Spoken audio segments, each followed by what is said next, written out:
Carolina, as EA Sports welcomes you inside Bank of America Stadium in Uptown Charlotte. Today, it's week 4, and we've got what should be a great one here between the Jacksonville Jaguars and the Carolina Panthers.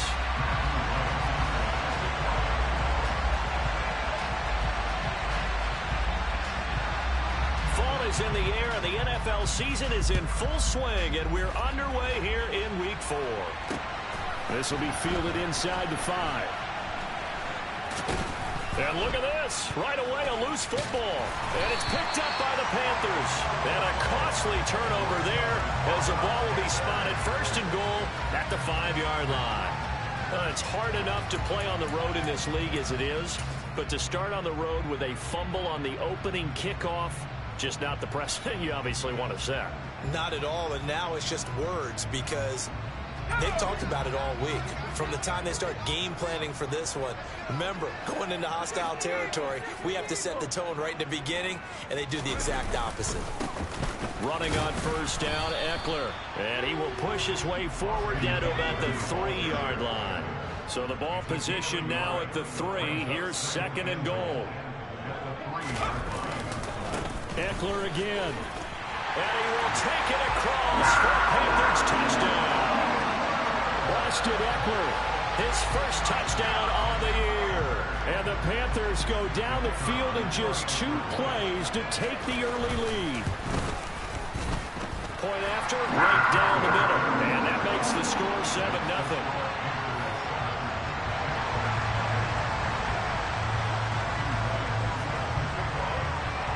The Carolina kick team is out there ready to go, and they kick this one away. This will be fielded inside the 5. And he will make it to the 20-yard line and no further.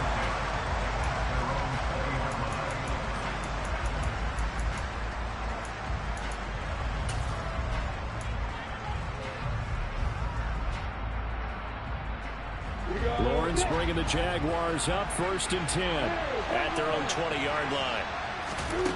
Now Lawrence. Oh, he's going to air it out right away. He's got a man complete.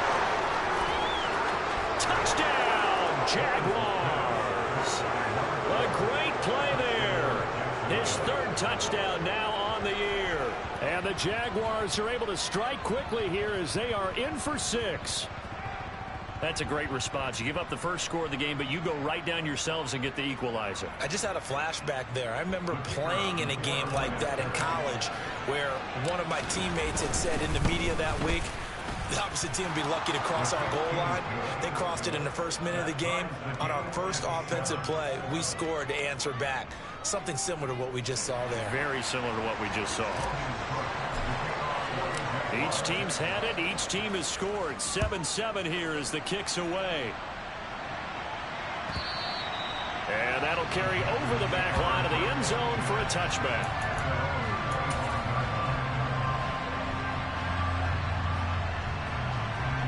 The Panthers out there and ready to begin their next drive. The offense coming back out here. Plenty of energy, ready to roll, looking to just add to what they have been doing after scoring a touchdown. And he fires one that's intercepted. And the Jaguars are going to take possession of the football. So problems with air and passing continuing. Remember, he threw 2 picks in the loss last week, and now another here in this first quarter. And sometimes, partner, this is the result of a quarterback who's simply trying to do too much. Feels like he's trying to make up for what he did last week. And you can't do it all on one throw. Now a throw to the end zone on first down, but it winds up incomplete. Well, these are the situations that really tested defenses. Sudden changes. They're already inside field goal range to start the possession. Their goal now, keep it to a long kick, if indeed they end up trying one.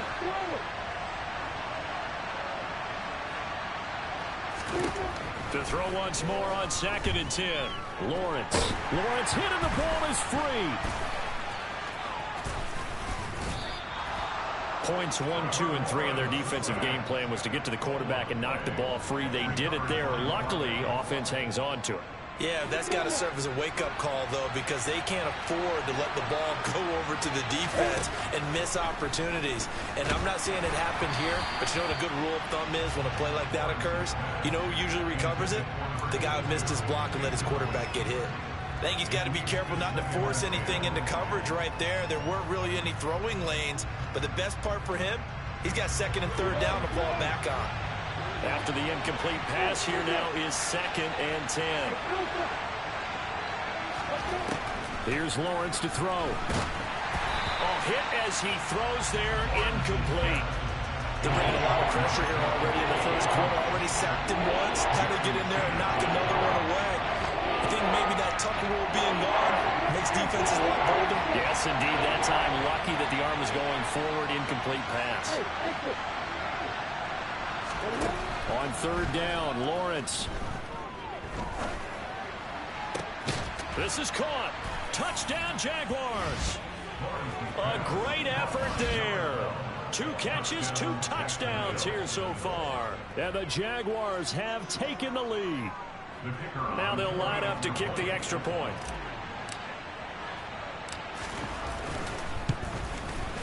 It's up and good, and it's 14-7 now here in the first quarter.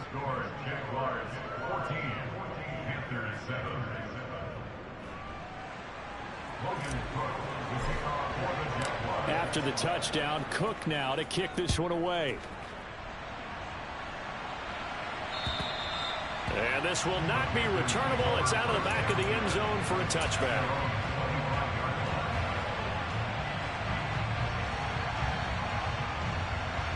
This Carolina offense at the line, ready to go. And for this offense, Charles, you got to think kind of crucial here to put something together on this drive, because remember last time out they threw the interception on the very first play. And you can't afford to let this defense keep building any more momentum. They're playing awfully well, and they're awfully confident right now. To me, it's time to attack and take some of that momentum back, but make sure you're selective in doing so. Understand where you want to throw the football and make sure it's open before the ball leaves your hands. Now a throw here, hauled in, and past the 40 before he's out of bounds. That good for 21 yards on the catch and run. Just the first quarter, but tackling going to be so important going forward. They've got to limit plays like that. And that's something when you see it happen early in the game and they don't get him on the ground, you can always tell that they were concerned about it going in. Because I can just tell you from my days, I remember being in college and worrying all off-season about our season open opponent, and they had a receiver that could shake and bake with the best of them.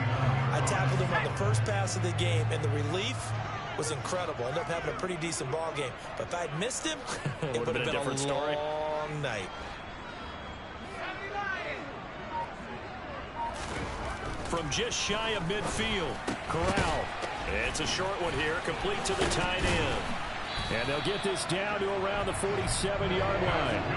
The Panthers had 0-3 here to begin the campaign. And you hate to have to say it this early in the season, but getting close to must-win time, is it not? And I totally understand why you expressed it that way, because it's so early in the season, it feels like hyperbole.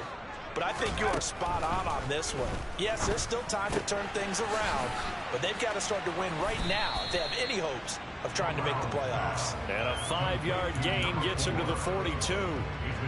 All defenses worry that whenever anyone catches the ball and has a head of steam come out of the backfield, it can turn into a big play with missed tackles or he runs through people. But they were right there waiting, and they stopped him for a minimal gain.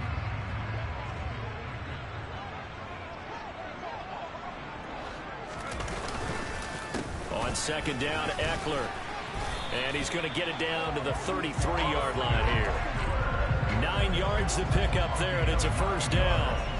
If you start assessing what went wrong last week, Charles, in their loss, had nothing to do with the ground game. They ran it well. And you also have to say to yourself as a team, don't go away from what worked. That's not the reason the game was lost. Running the football over time, when you do it consistently, usually translates into wins. And they're hoping to do it consistently here.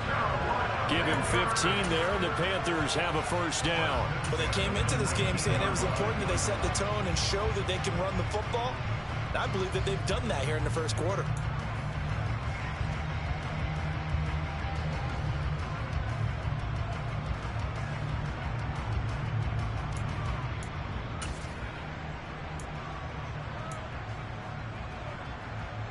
So here's a 1st and 10 now, down inside the 20. From the red zone now, they'll look to throw. And a dangerous throw there, incomplete. He threw that into coverage. It was nearly intercepted. Well, nearly another interception there. That would have been 2 drives in a row with a pick. He's got to start taking care of the ball way better than what we're seeing. Interestingly, that throw was probably worse than the one he threw the interception on last drive, but fell incomplete. Now here's a throw that's complete. And they've got it inside the 10 at the 8. It's a 10-yard gain there to set him up 1st and goal. And coming into this ball game, this was an offense that wasn't just talking about the notion of ball control. They were preaching it. They wanted to win the time of possession battle, and they've done so here. This drive's taken up quite a bit in the first quarter. Now, that little touch pass, they saw it coming, converged on it before he could get much out of it. And the ball smack dab on the 5-yard line. Here's 2nd and goal.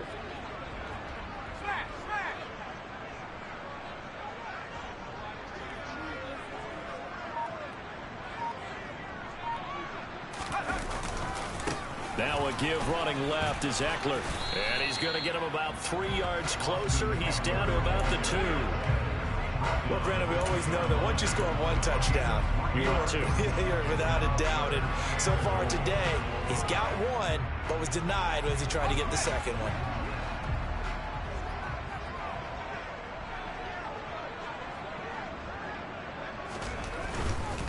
Trying to punch it in with Eckler. And he takes it into the end zone for a Panthers touchdown. Austin Eckler, his first rushing touchdown of the year. And the Panthers are an extra point away from evening this one up. So 2 drives, 2 touchdowns here in this first quarter, and he's got both of them. But he's certainly setting himself up for a big game here, and I think if the play caller doesn't get in his own way, they should keep riding him the entire way of this game. Until the defense proves they can stop him, that's what I would call.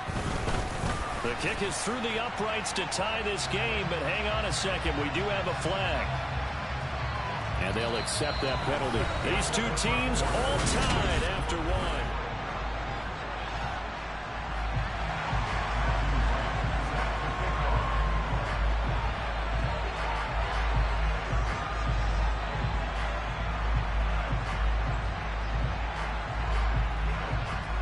This one tied at 14 now as he sends this one away. And they will not get a chance to return this one as it's through the end zone for a touchback.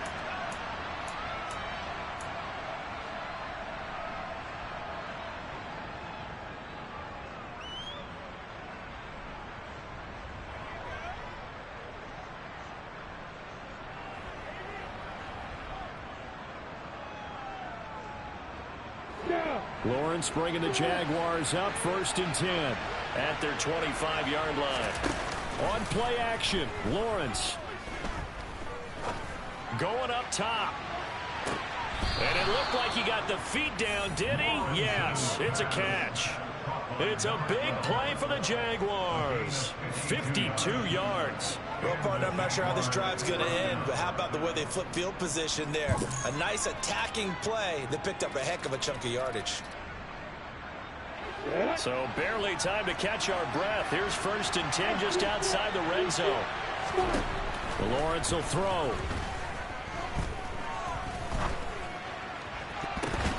And nowhere to fit that football in. It's knocked away and incomplete. Quarterbacks work all the time on manipulating the defense with their eyes and their head movement. In this case, he just stared the receiver down. That allowed for excellent coverage, able to knock that one away. An incomplete pass on 1st down. That leads to a 2nd and 10. Now Lawrence to throw. A quick throw knocked away and incomplete. They haven't been able to stop them so far this series, but getting a nice little stand from their defense now. Tremaine Edmonds, the linebacker, able to break that one up.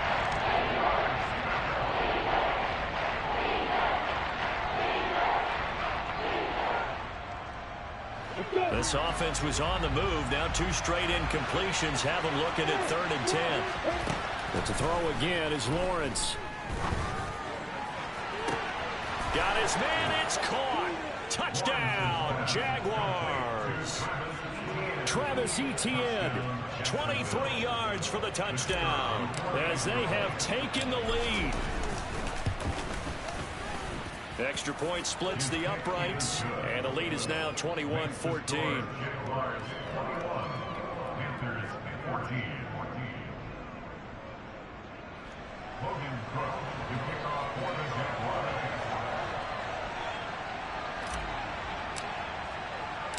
After the touchdown, Cook now to kick this one away.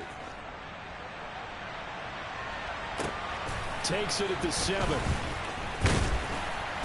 And he'll take it up past the 25 to the 26-yard line.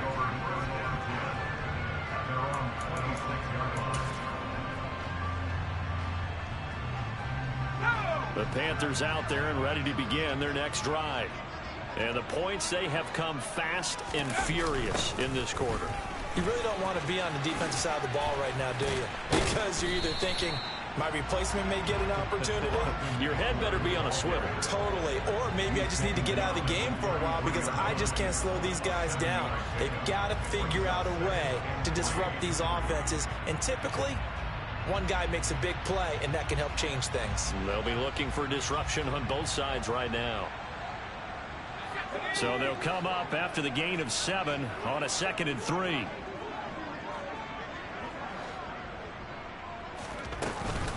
It's Eckler again. Shifts by him. And able to get this one across the 45 before he's brought down. 60 yards rushing for him as he has been tough to stop here this first half. We use the word relentless a lot with guys who are aggressive on the field. In this case, it really fits, doesn't it? How about his ability to break tackles and his feet never stop moving? Off the play fake. Here's Corral. And he will find the open man. It's DJ Moore. And he takes this one down almost all the way to the 30. A good pickup there, 21 yards. Good strong throw and catch right there. And so far in this game, the alleys have been open for them to get completions, and they're taking advantage of it.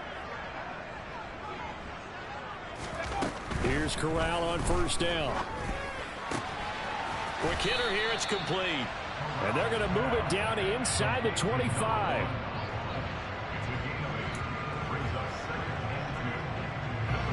Ahead of the chains now, 2nd and 2.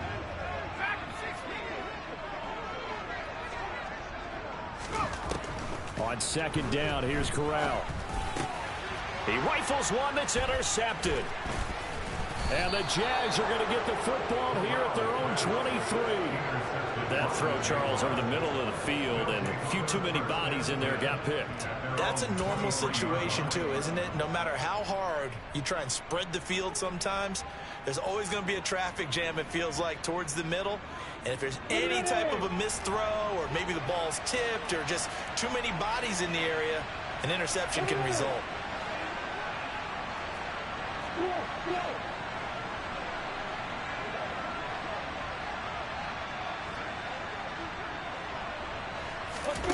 They go play action now. Lawrence.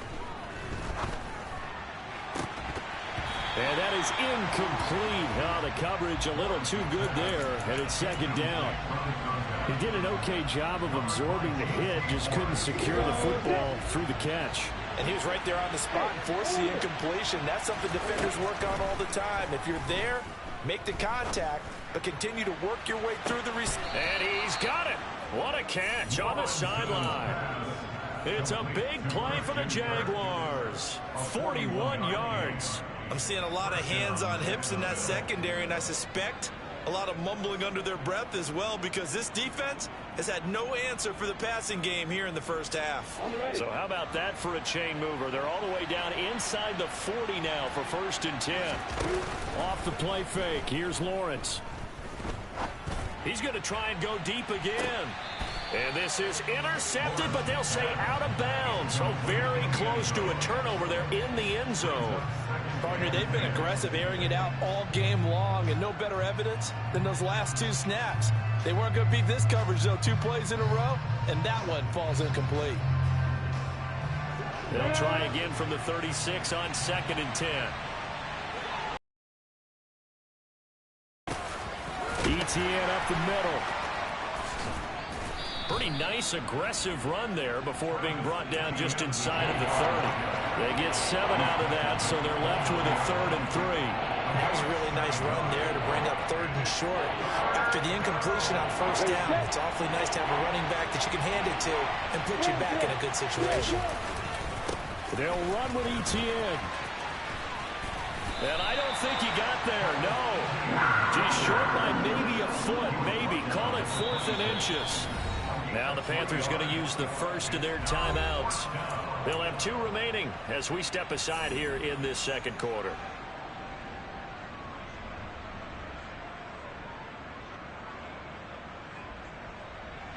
Ready?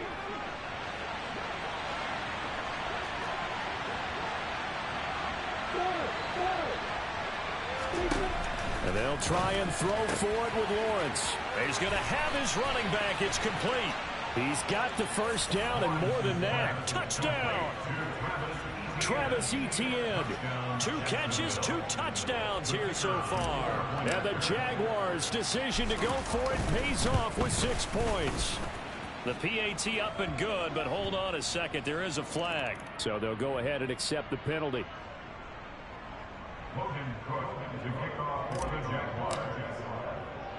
After the roughing penalty on the PAT, they'll kick off from 15 yards further upfield. Fielded right around the 8. And no chance to get away as they'll get him down at about the 17-yard line.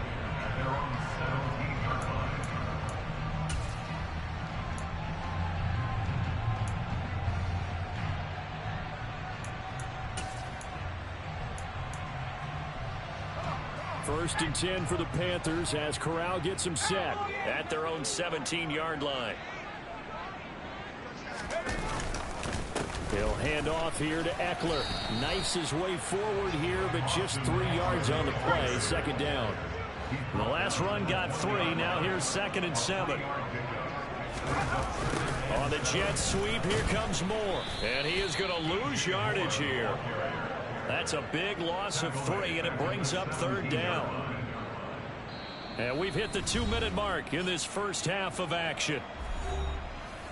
A reminder coming up here at halftime, we'll ship you off to Orlando. Jonathan Coachman will have first half highlights and analysis from a back-and-forth first half that we've seen.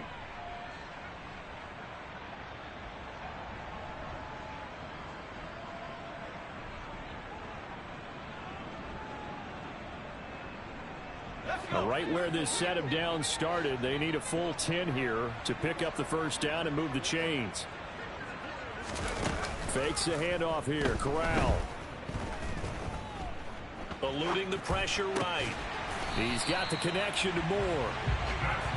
These guys have definitely been outplayed in the first half. I like their countenance. I like the way that they haven't panicked out there, the way they're carrying themselves. They're starting to move the ball. And what you have to do, maintain your poise and start to put together some drives. Throwing on 1st down, but this one winds up to be incomplete. Some of the fans here don't seem too happy about what we've seen in this first half. No, not at all, and I understand why. They look lethargic, out of sync, and it shows on the scoreboard. Looking left side, that's caught by Moore. And able to get this one across the 45 before he's brought down. It's a Panthers 1st down, 17 yards on the play.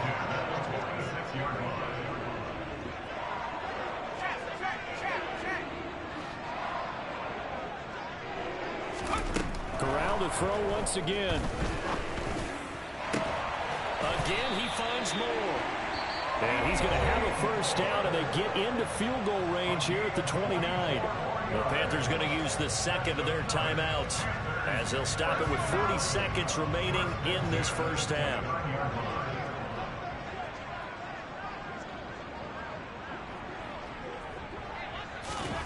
First down. Here's Corral with it. And that is going to be incomplete as he led him a bit too much. Well, it looked like a march to the end zone has hit a momentary roadblock with that incompletion. No need to panic. They just got to come up with a high percentage play call and see if they can get their offense back on track. Play action, Corral. And for the third time here in this half, it's intercepted. And the Jaguars are going to take over here at their own 22-yard line. That's a beautiful read there by the safety. It's zone coverage, so he's just going to sit back and watch. He knows he can't get beat deep because he has the end line to protect him. So he can react to everything in front of him, and he makes a great break on the football and comes down with the interception. Jaguars come to the line to start their next drive. Already enjoying a 2-score lead here late in the second quarter. Not a ton of time left. We'll see if they can work this at least into field goal range and try to get 3 to add on even more to their lead. And a nice gain of 21 yards. Took just one play to move all the way to the 44 as they try again on first down. Lawrence. And he's left with no option here but to throw it away. And I can see the officials kind of looking at each other down there, silently wondering, does this meet the level of grounding? Fortunately, he did have a receiver in the area, but I have seen less obvious throwaways called as penalties. 2nd and 10 now. It's Lawrence. He's going to let this one go deep. And his pass is intercepted for the 4th time today. Dante Jackson picks it. And the Jags will take over here at their own 12-yard line. So the holding call on the offense, so they go ahead and decline that one and take possession of the football on the INT.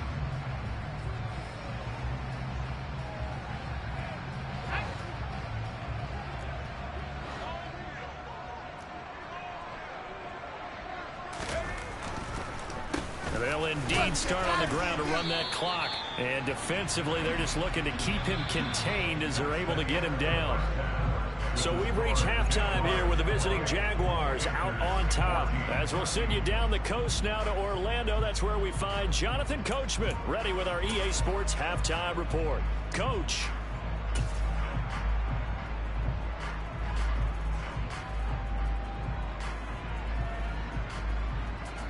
And we welcome you back live now inside the booth alongside Charles Davis. I'm Brandon Gaudin, set and ready to rock for the third quarter. The Panthers going to get the football first, trailing here as well as we resume play in this second half. This one fielded at the 5. And he'll be brought down right on the chalk of the 20.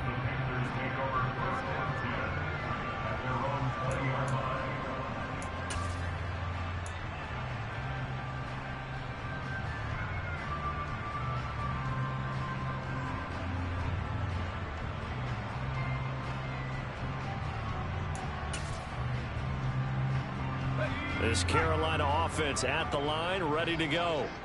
By no means certainly are they out of this contest. 2-score game start of the third quarter, but you feel like if they don't get points and then they give up points, then it can become a slippery slope. This feels like an important possession. Yeah, and that slope becomes even more slick if you come away empty-handed on this drive, because then you give them a chance to extend their lead. You need some kind of points here, even if it's just a field goal. It's what I call one of those calming drives. Try and slow things down a little bit. Work to be done here on 2nd and 16 after the sack. They'll run out of the gun with Eckler. And a short gain across the 15 to the 17-yard line. Give them 3 yards on the run. Now they'll need to drop something good here on 3rd and 13. Not the start to the drive they were hoping for. That run doesn't get them much at all. No, not at all. And that leaves them with 3rd and long, which means you've got to dial up something pretty good. Think your best player with a play that he likes to run best. Pressure gets to him, and down he goes. Back at the 4-yard line. The defense rising to the challenge and setting him back on the sack. Here's the Panthers punter now. And no room for error here as his first punt comes from deep in his own end zone. So a short drop, but he's able to get it out, and this is a good kick. Taking it about the 36. We'll call that a punt of 54 yards. Well struck. And the Jaguars go on offense, 1st down and 10.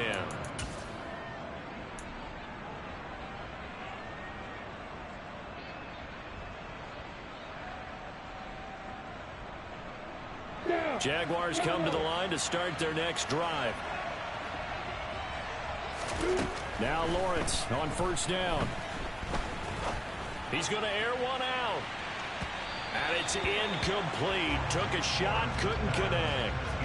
I usually hesitate when I say a guy's got world-class speed, but this guy might. So let's fire the starter's pistol. Let's go. If you've got him, you've got to try and use him. A lot of anticipation with the ball in the air, but no, incomplete. Now a nice throw here right side. He hauls it in. And he'll be brought down just shy of the 40. And now we get into the psychology of the whole thing, because a lot of teams with a 2-score lead in the third quarter, they almost become defensive with their offense, just playing not to lose. I think with this team, you got to figure at this point, this is a great spot for them to go into attack mode, really try to put the hammer down and finish this one off. And now a throw on first down there, but it's incomplete. Trying to get their tight end involved finally. That's the first time that they've looked his way. He's kind of been a forgotten man in this offensive scheme. Yeah, didn't look his way at all in the first half. And I'll bet you the offensive coordinator made a note at the half and said, let's get him involved because he can be a big-time playmaker for us. So after the incompletion on first, now 2nd and 10. Again, it's Lawrence. And he comes back with one complete. And they're going to have another first down as the tackle's made at the Panthers' 30. Give them 10 yards on that one, and that earns them a fresh set of downs. So 1st and 10 now from the 30. Here's Lawrence to throw. This is caught. It's Kirk. And he's out of bounds. Almost gets to the 10. Another big gainer that time. This one goes for 19 yards. I'll tell you what, a lot of those mid-range throws have been available because sometimes teams get too concerned about the deep ball and they leave too much space in front of them. And these guys have been taking advantage so far.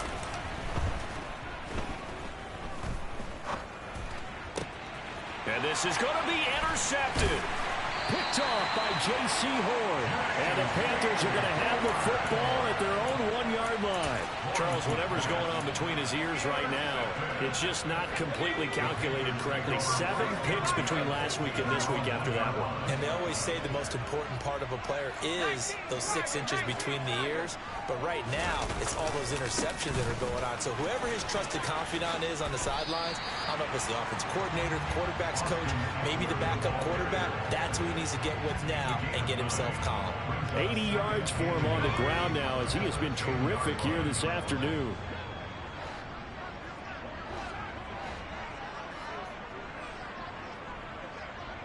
In motion left here, one of their tight ends. Now a first carry for their fullback.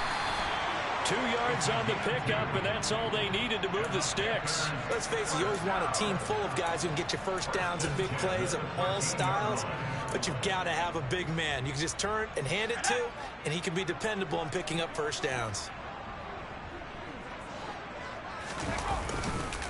This is a counter play. Eckler.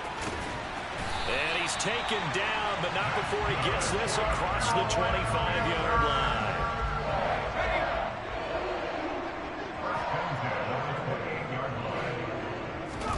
Switching it up, Corral will throw here. Looking left side, he's got it, complete. And they'll wind up getting this to the 37, gain of 9. Timing is so important on a route like this because he's going to line up out right, then cut straight across the field. I think the ball might have come out a count or two too late because by the time he was able to secure it, not much of a chance to turn it upfield. Up the middle with Eckler. Oh, he's got a little daylight. And he'll be taken down, but not before he gets into enemy territory. Give him 15 there, and the Panthers have a first down. Man, these guys may not win this ball game, but you certainly can't fault the effort of this man here today. He's been a real thorn in their sides all afternoon. And that last carry puts him over the 100-yard mark. And maybe a measure of revenge there. He's had his way in this one, but this time they get him behind the line. It's a loss of 5 there, bringing up 2nd. But these guys are going to chop into that deficit. They're going to have to do a much better job in the run game. Caught behind the line of scrimmage, no yardage to be found.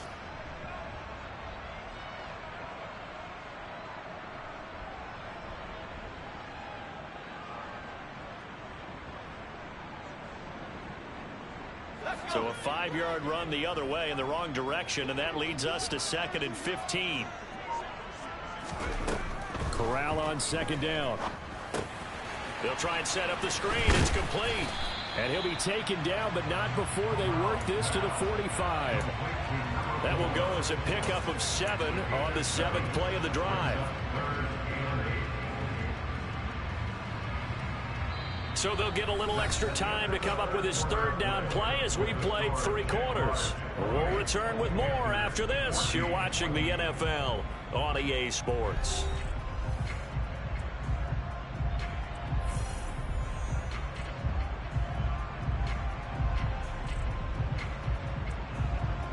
The offense on 3rd down, they've been okay. 2 for 3 thus far.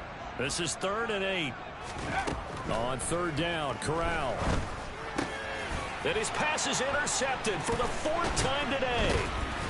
And the Jaguars are going to take over at their own 41. If they had designs of kind of wiggling their way back into this one, that hurts their chances right there. Man, to put it mildly, look at the lead, look at the deficit, trying to make a play downfield. Everyone seeking to be somewhat the hero. Didn't turn out that way at all, and you're exactly right. It's going to take a lot for them to have a chance to win this one now. Jaguars come to the line to start their next drive. They have to like the position that they are in. 4th quarter, 2-score lead, and now the ball back after the INT. Throwing to start the drive, but that one incomplete. And when you've thrown as many interceptions as he has in this one, you definitely start getting a little hesitant to throw the ball out wide because that's prime pick 6 territory. That time, he made sure the only guy who was going to catch it was sitting in the 3rd row. On 2nd down, a run with Etienne. And he'll get about 3 here up to the 44-yard line. Brandon, I've got to think this offensive line has got some smiles on its faces. And I know it sounds crazy, but they practiced for this back in training camp. They knew they'd be in situations where there'd be extra defenders in the box coming after them, trying to keep them from locking down a game. Right now, they want to show the world they're up to the challenge. On 3rd down, Lawrence. And he's got his big tight end over the middle, complete. And he is brought down, but not before reaching the 30. Well, that's one way to convert on 3rd down, picking up 26 yards. So from Panther territory now, it's 1st and 10 at the 30-yard line. Now Lawrence. It's incomplete. Took a shot, couldn't connect. He took a shot there, but boy, was that ill-advised from my viewpoint. Coverage was awfully tight. How did he get away with that one not being picked off? On 2nd and 10, Lawrence. He'll drop this one off with Etienne. And he'll lose yardage. Brought down at the 32. 2 yards the loss, and now 3rd and 12. Well, Brandon, we could see that play developing, and they were hoping that he was going to be able to put a move on the first guy and turn it into a big play. But no such luck. The speed on defense continues to get better and better in the NFL. Pretty nice example there of those guys being able to run from their assignments and finish off that play. And he'll go out of bounds inside the 15-yard line. He's been big. 2 touchdowns earlier. Now he's got a 1st down here. Partner, I like that they're staying aggressive on offense because to me, this drive is what is known as a put-away drive. You score here, that might put this one to bed. I like the fact that they're playing with confidence and not playing with fear. Here's a 1st and 10 at the 14-yard line. From the red zone now, they'll look to throw. He'll buy some time right. Throw right side is going to be caught by Kirk. It'll go down as a gain of 6, and it'll be 2nd down. Come on, set.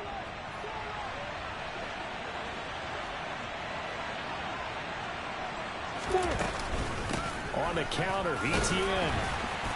And he'll be stopped just outside the 5 at the 6. A minimal gain there on the 8th play of the drive. Well, they certainly had success throwing the ball in this drive, and not as much running it as we just saw once again on that last play. Stopped after a very short gain.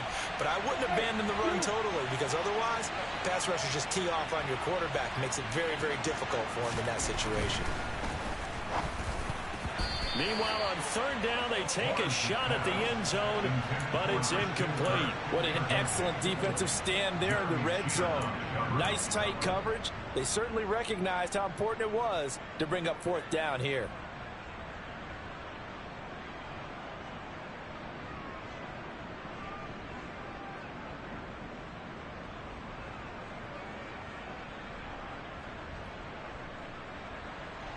Now a field goal try coming up here for the Jags.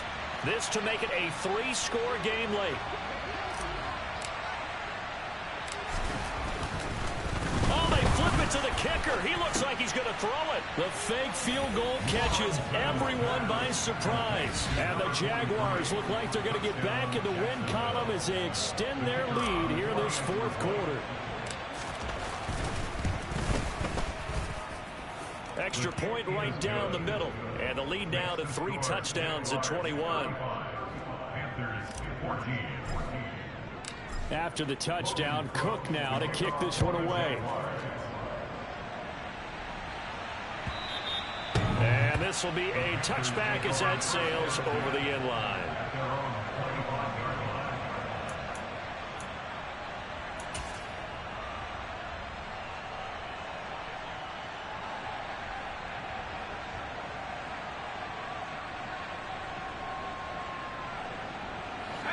The Panthers out there and ready to begin their next drive.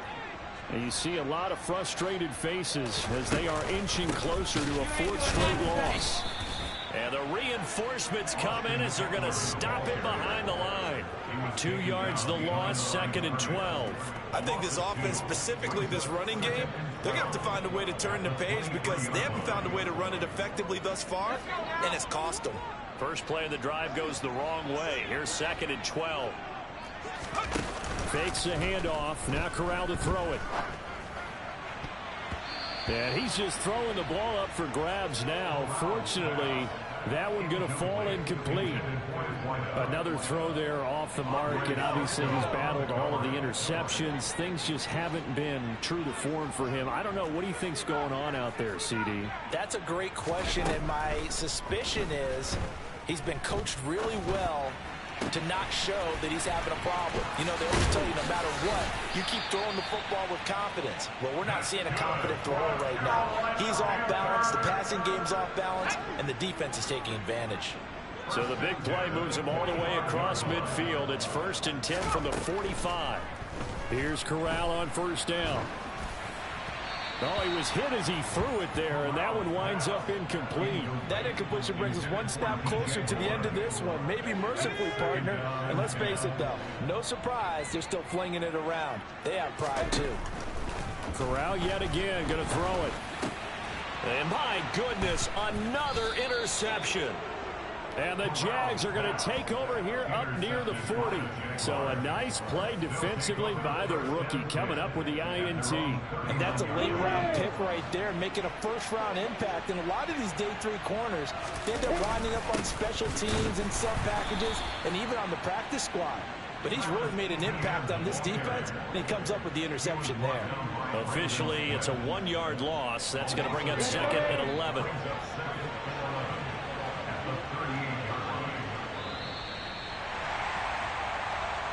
So it's Jaguar football here as we welcome you back.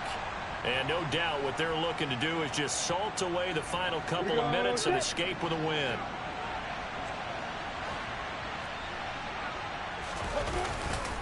On 2nd down, ETN once more. The 2nd down play not much better than the first, just a gain of 1 there. This is what happens sometimes when you abandon the running game. It's hard to get back to it because once guys get out of that mentality of firing out and hitting people, hard to get them started again occasionally. They'll come to the line here needing 9 yards to pick up the first. Lawrence will throw.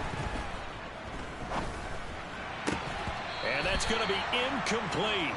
The coverage too good there. The contact popped the ball free, and it's 4th down. Well, 4th quarter with a 3-score lead here, Charles, but they're still going back to the air and looking for more points. Well, with this game well in hand, it's an opportunity for the guys to come off the bench and get a chance to play. And a lot of coaches, they want to run their full playbook no matter who's on the field. Oh, he's going to go ahead and field it from the 3-yard line. And that's going to go in the books as a 55-yard punt. Well done. And the Panthers will have a 1st and 10 from deep in their own territory. This Carolina offense at the line, ready to go. Here's Eckler to begin the drive. And not a whole lot of room to operate there on the 1st down run. He gets maybe 3. 3 yards on that last carry. Here's 2nd and 7. Once more, here's Eckler. And for one of the few times here today, this run's not going to go anywhere. No gain on the play there, so they're left with a 3rd down and 6. They've called his number a lot this afternoon. You wonder how much tread is left on those tires. We certainly do, but I always think back to one of my favorite coaches in the NFL. And he used to have a meeting with his running backs every year in the offseason and say, look, as many times as you're going to carry the ball, you should be able to carry it one more time, so make sure you get in shape. We've seen this quite a few times in this game. Offensive line unable to keep leverage, unable to keep people away, facing a lot of pressure. Fortunate just to get rid of it. One of the reasons they're down is that inability, though, to stop the pressure. We saw another example of it there. On 4th down, the punt team is on as this is sent away. A solid stiff arm. They call that a punt of 38 yards officially. And out will come the offense as they take over.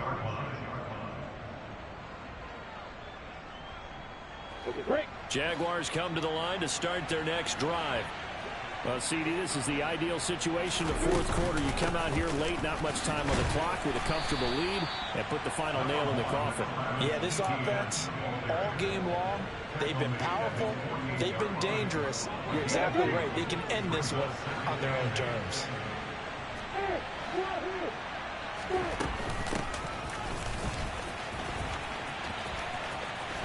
And he'll get across midfield and into Carolina territory. It'll be a gain of 5, but still about 3 yards shy of the 1st down marker, and now it's 3rd down. So this will be a win for Jacksonville. Well, on one side of this, Charles, an impressive victory. On the other, I mean, you think about it, they scored in the 1st quarter, but then they didn't.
Those in the silver-haired community would say it's a great day for golf, and it is, don't get me wrong, but we say it's a great day for football, and the roof is wide open here in Glendale at State Farm Stadium. Today, it's a Week 9 matchup set to go here between the Seattle Seahawks and the Arizona Cardinals. The first 2 months of the regular season down. What will the final 2 bring us as we're off in Week 9? And that'll carry over the back line of the end zone for a touchback.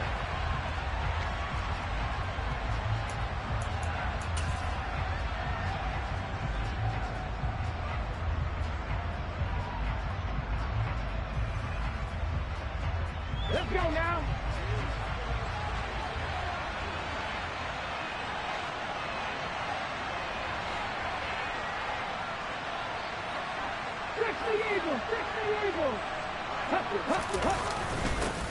They'll run with Walker to begin the drive. And he is swallowed up right at the line of scrimmage. Call it no gain on the game's first play. And it's second down now. These two teams, they met up in Seattle earlier in the year with the Seahawks coming away victorious. So a win here in Arizona will give them the season sweep. Throwing on second down, Smith. And that nearly an interception here on this opening drive, but he gets a reprieve. It's third down. So now an early 3rd and 10 here on their opening drive.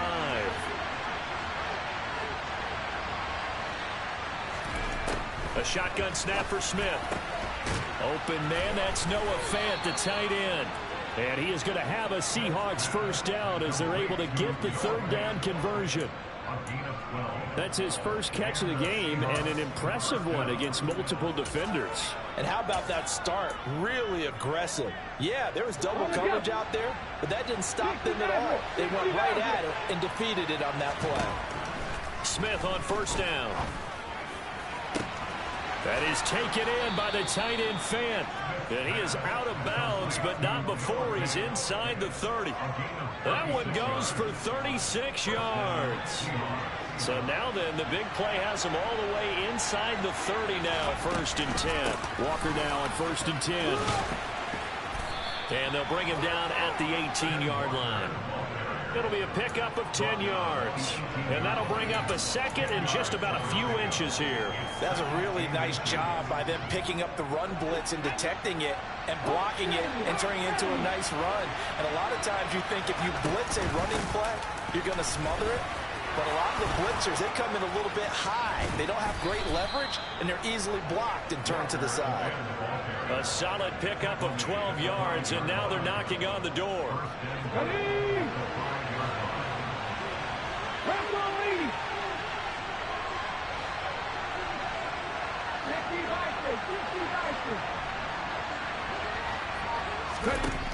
Geno down to throw.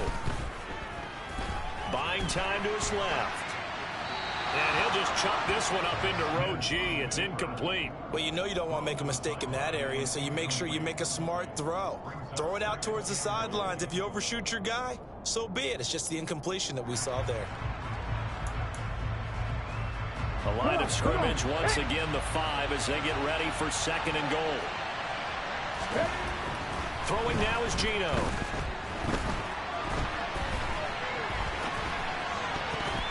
Looking end zone, but it's incomplete. It hasn't been a real good start to this game from a defensive perspective, but now after the incompletion on 2nd down, things may be changing. If they can come up with one more play, they might be able to get out of it with just a field goal attempt.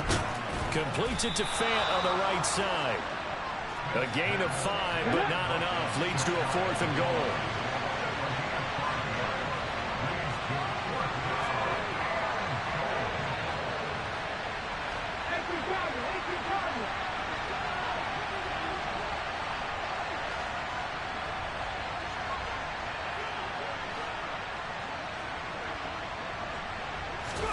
Here we go on 4th. Smith. And he's got it. Caught in the end zone for the Seahawk touchdown. Dwayne Eskridge. His 3rd touchdown now on the year. And the Seahawks' decision to go for it pays off with 6 points. Myers connects on the PAT. And it's now a 7-0 game. And after the touchdown, here's Myers to boot it away. This taken in at the goal line. And his guys will get the football right at the 20-yard line.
Murray and the Cardinals with a 1st and 10 at the 20. They'll start this drive out on the ground. And he is going to be stopped cold behind the line of scrimmage. He'll lose a yard there, and it's 2nd and 11. This defense is a difficult one to prepare for, one of the best in the league. They'll come at you from all angles, and they did a nice job there stopping him for a loss. On 2nd and 11 now. Murray. Catch is made by Marquise Brown. And he's tackled at the 38, but they doubled their yardage. The play started at the 19, and they gained 19. So here's a 1st and 10 at the 38.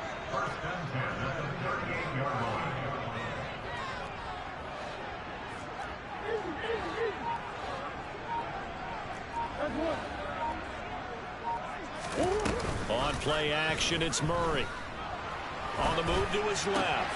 Finds the open man. It's Mike Williams. And they'll get this well past midfield before being stopped just before the 35. 25 yards there on the catch and run.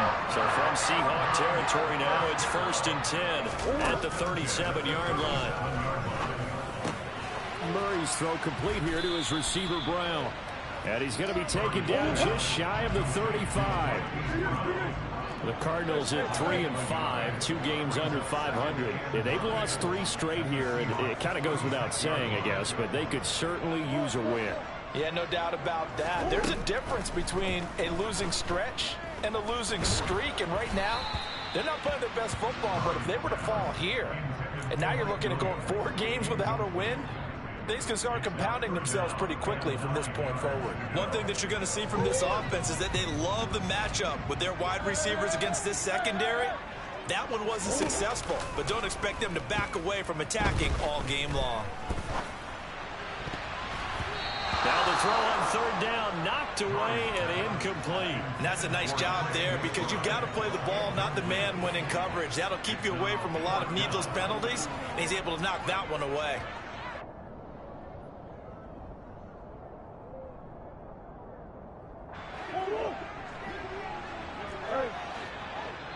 Now a timeout called for by the defense. They'll have 2 remaining as we step aside here in this 1st quarter.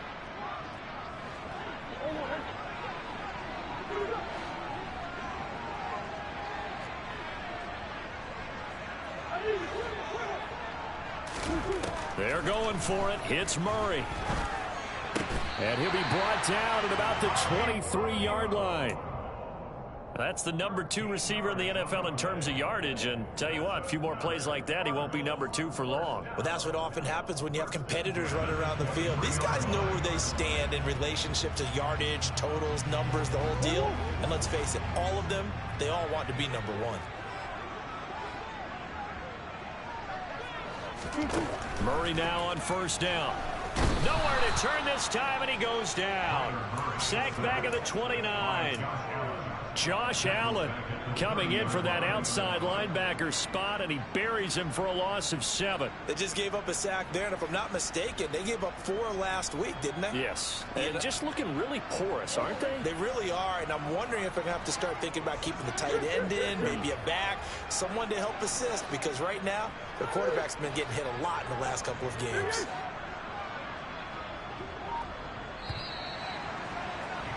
After 7-0 on EA Sports. Back in Arizona, second quarter action. It's the Cardinals in possession. Don't need it all back at once, but you figure they're going to need something here. 17 yards to go on second down. Meanwhile, Murray's throw taken in by Cooper here. And he'll be marked down right at the 15-yard line. That's what we're used to seeing from him right there. Plays like that, why he's number 4 in the league in terms of receiving yardage. Able to make adjustments all along the way. Doesn't matter where he lines up, where he releases from. Working his way into the secondary, figures out defenses and finds weak spots in order to get open. They're able to convert on third down, and that sets up a 1st and goal.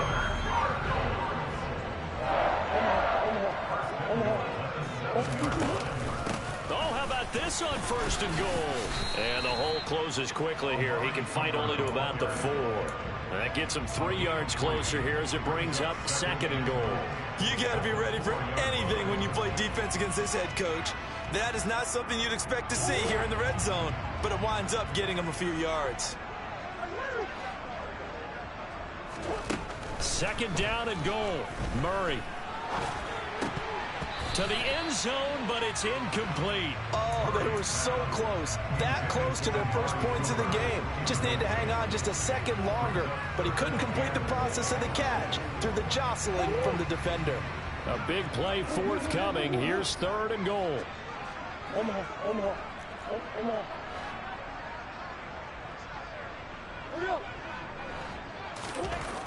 Here's Murray as he sets to throw it. Oh, not sure he saw the linebacker there as that's batted down and incomplete. So it's been a long drive. They've held the ball for quite a while. Now what do you do here? Well, to me, at this stage after this drive, this close to the goal line, 3 points would be a letdown. I'm going for it here. And his kick is indeed good.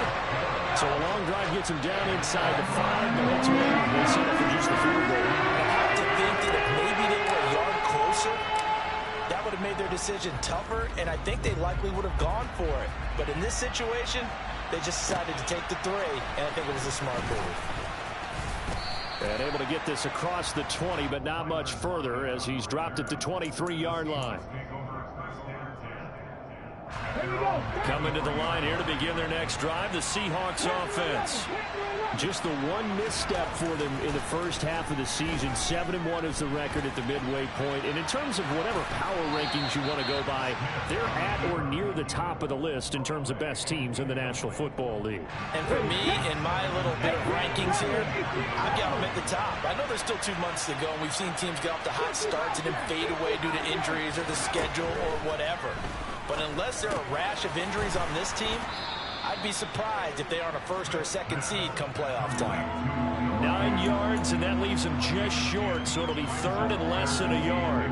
Well, that tight end position, it just seems to continue to evolve every year in the NFL. Yeah, you're getting really terrific athletes. A lot of them maybe were wide receivers at one point. They continue to give you speed, great hands, and big bodies, which make them excellent targets for quarterbacks. His first catch, and it's a pretty big one. They get the conversion on 3rd down.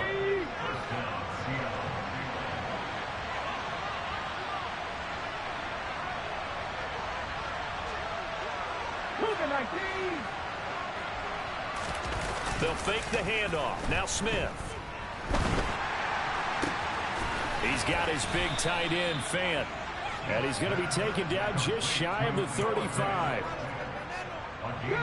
So into Cardinal territory now. It's 1st and 10 at the 36.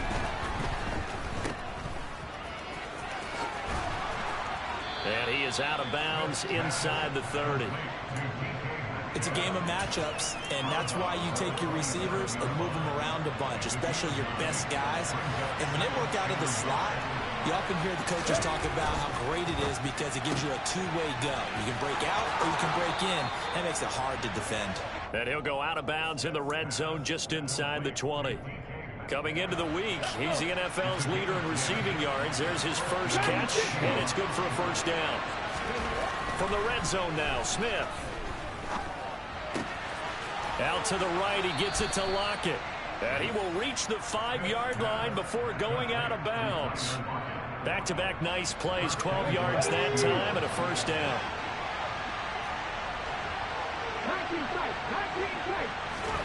Now it's Smith. Oh, the ball comes out on the hit, but they'll say it's incomplete. The coverage keyed in on him since that last completion his way.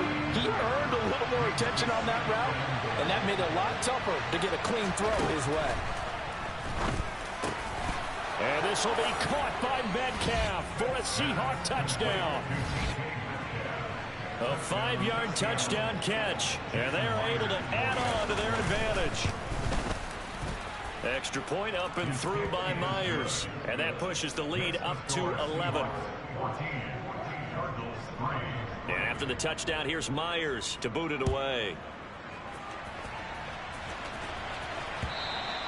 And this will not be returnable. It's out of the back of the end zone for a touchback.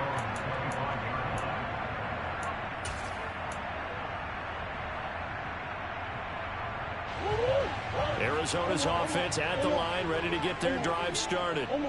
3-5 is where they sit on the year. A very uneven start is certainly not an ideal position to be in at the halfway. He's got a man, complete. And he'll be brought down at the 27.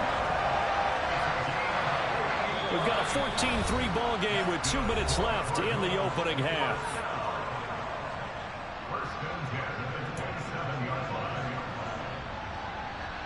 They had to settle for 3 last drive, hoping this second go-around ends in 6. In good position, 1st and 10. Here's a throw to his running back. It's complete. And he'll be marked down right at the 15-yard line. And this has been a nice answer to the touchdown drive against them a few minutes ago because they've come out and reestablished the tempo. A nice throw there, and they're putting together a very strong drive as a response. It's a 6-yard pickup, and it gets him to 2nd and 4. They've created a nice sustained drive off of plays like that. A nice strong run there. It keeps them advancing the ball. On 2nd down and 4. Murray got a man, and he hits him in stride. Catch number 44 of all the year. It's a first down. Creeping up on a minute to play in this first half. Here's Murray. And that is caught. Touchdown, Cardinals. Amari Cooper there to make the grab. And the Cards get a late score here in the final minute of the first half.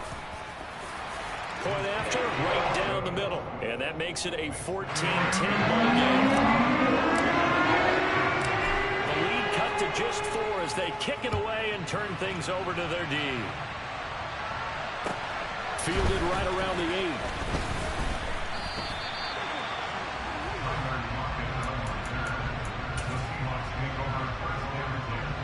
Coming to the line here to begin their next drive, the Seahawks offense. And with a little under a minute to go, still time to try to put a drive together to add to their lead, should they so. This is intercepted. Buda Baker with a pick.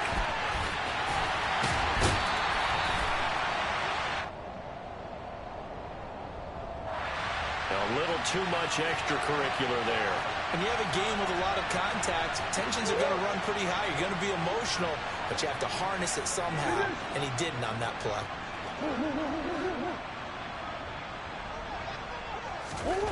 Murray now. He's got his man. It's caught in the end zone. Touchdown, Arizona. Amari Cooper with his 2nd touchdown here in this first half. And the Cardinals will take the lead here in the final minute of the first half. Extra point splits the uprights. And it's now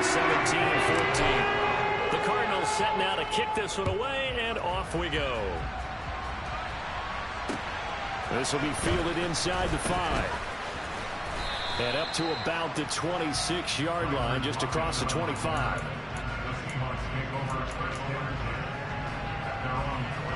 Coming to the line here to begin their next drive, the Seahawks offense. With this slim deficit closing in on the end of the first half, we'll see if they can move this at least into field goal range and try to get 3 out of this drive. No chance to get away there for Smith as he goes down. He couldn't get rid of it. He takes a sack for a loss of 6 to bring up second down. The final shot here before break. Smith. Oh, he'll try and throw it deep to the other side of the field. And that's going to be incomplete. Good effort there trying to take a shot, but it's third down.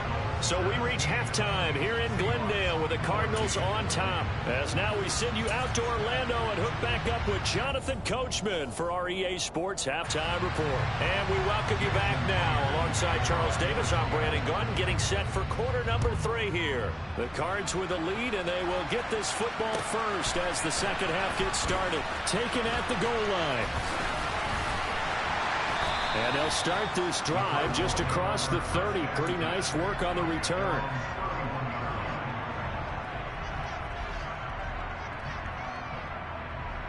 Ready to go with their next drive, and at the line, the Cardinal offense.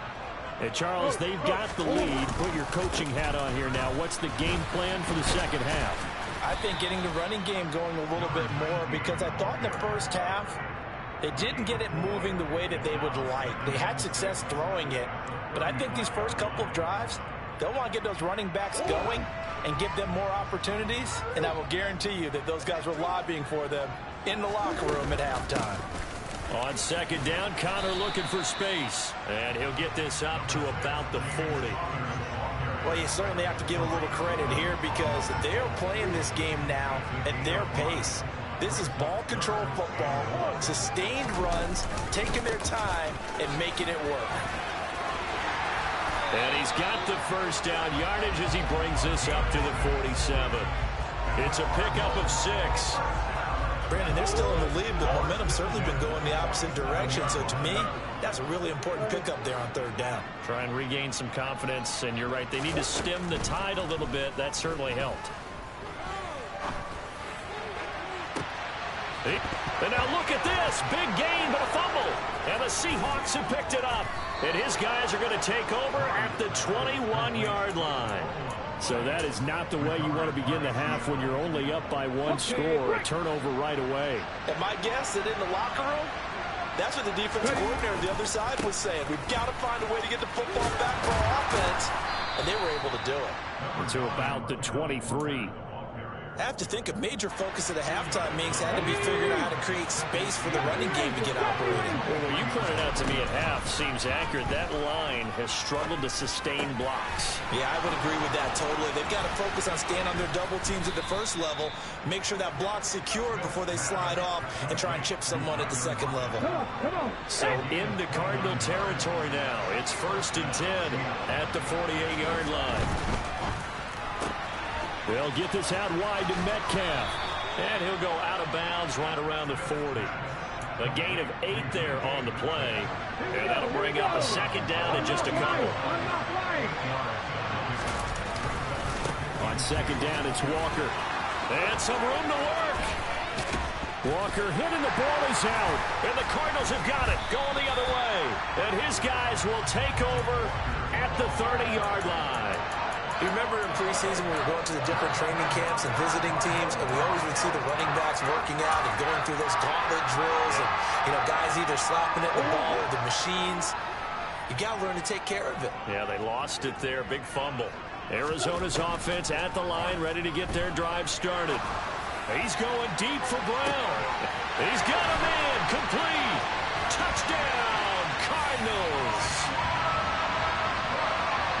Well, this is exactly where I expect teams to take a shot. Right after a turnover, you count on the defense being a little bit jumbled coming out on the field, maybe catch them back on their heels, and that's exactly what they did there. They threw it downfield and really created a big play. You said jumbled. They were the definition of jumbled defensively. One play and into the end zone.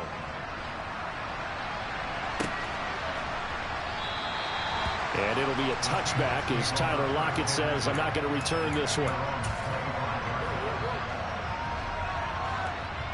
Ready? Cowboy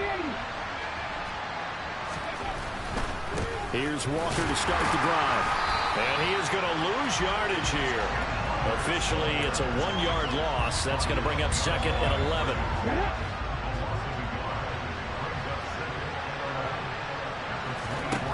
Out of the gun, Smith. Going for Metcalf on the deep ball. And this is dropped. Oh, it's incomplete. He had a big gainer in his sights, but he could not reel it in. They have not gotten him going at all. Tried to spark something there with a longer throw. Unable to complete it. But you have to keep trying. He's one of their best playmakers. No matter what it says on the scoreboard, you're always trying to get him the football. And some room to roam now.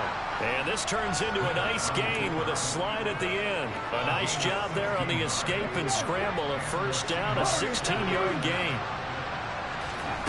From the gun, here's Smith. Throw out wide to Walker. And they get to him after a gain of 6 to the 46. Caught that look from you there, partner. I think we're on the same page on that one. Just his first catch. I think we both thought he'd be a little more active in the passing game. Let's see if that's the start of them trying to get the ball to him a little bit more here in the second half. Now, meanwhile, here's a second down throw that's knocked away and incomplete. This offense in desperate need of a conversion as they come up on 3rd down. He's got his tight end Fant. And they're going to have another first down as the tackle's made here at the Cardinals' 40. A solid gain of 15 yards and the sticks move. So into Cardinal territory now. It's 1st and 10 right at the 40. Smith throwing again. And that's going to be caught. Dwayne Eskridge. And he'll be taken down at about the 22-yard line. On 1st and 10, Smith. And it's caught. Touchdown, Seahawks. Tyler Lockett. A 22-yard touchdown grab. And the Seahawks have cut it back within a score.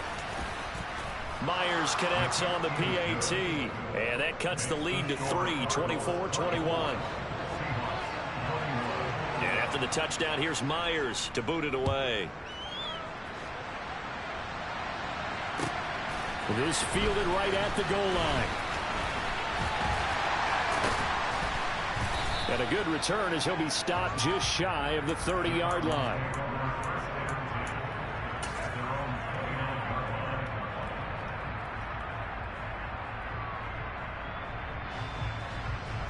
Ready to go with their next drive, and at the line, the Cardinal offense. Well, partner, you know, coaches always say that every play is designed to score a touchdown. Sometimes that's not really true, but last drive, that was the... This is caught inside the 15. Touchdown, Cardinals. It's so easy to focus on the speed and elusiveness of Kyler Murray, but as he shows right there, don't sleep on the arm strength. And I'm telling you, nothing will light up a crowd more than a play like that. Here in the stadium, all eyes were on the receiver streaking downfield, and you know everyone was thinking, throw it, he's open. What a connection there for the touchdown. And that throw, wow, 72 yards in the air, according to Next Gen Stats. And it'll be a touchback as Tyler Lockett says, I'm not going to return this one.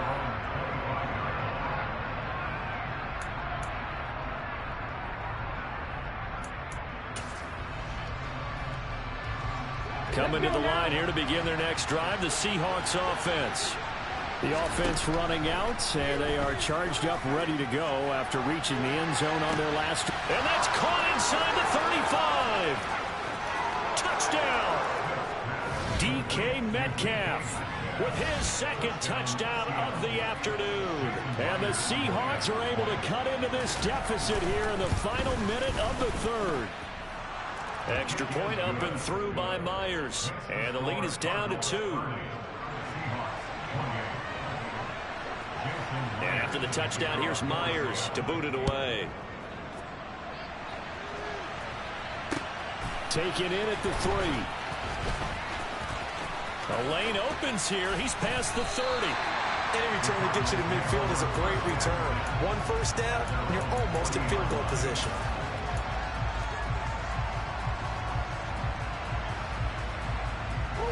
Arizona's offense at the line, ready to get their drive started.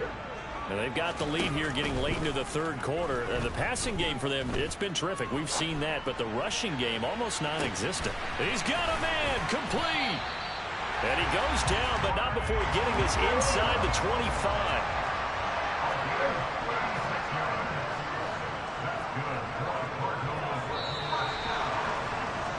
And as they come to the line, they will not be able to get off another play as time has run out on this third quarter. You are watching the NFL on EA Sports.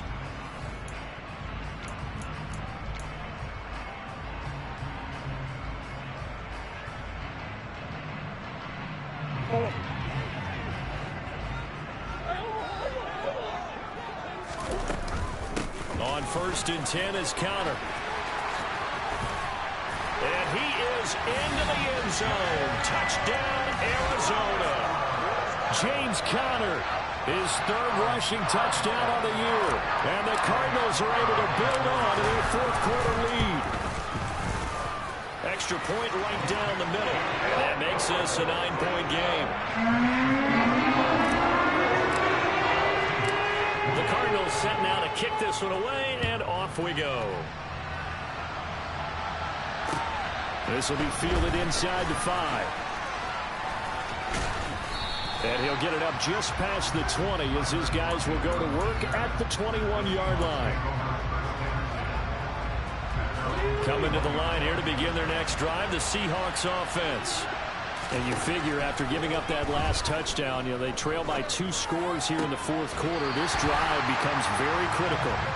And now a throw on 1st down there, but it's incomplete. Oh, man, for him to be that wide open and drop it. Sometimes you have just too much time on your hands, right? You end up thinking way too much, and your hands get shaky. And yes, he's a tight end, but that's a catch he should have made. Another throw on 2nd down, and this one incomplete as well. As his old brain remembers, when I see 5 wide receivers on the field as a defender, I know the ball's coming out high. They expected it and got there and popped it free.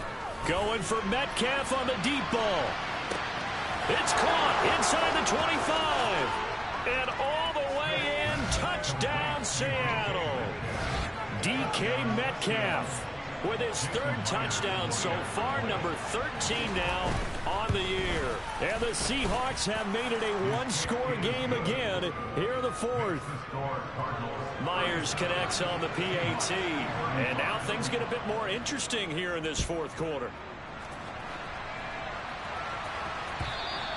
And they will not get a chance to return this one as it's through the end zone for a touchback.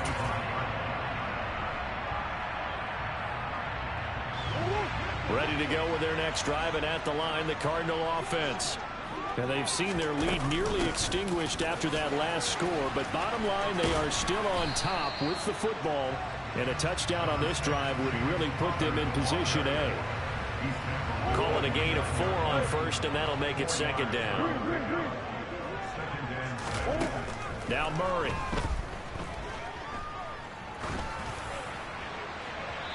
And that will be incomplete.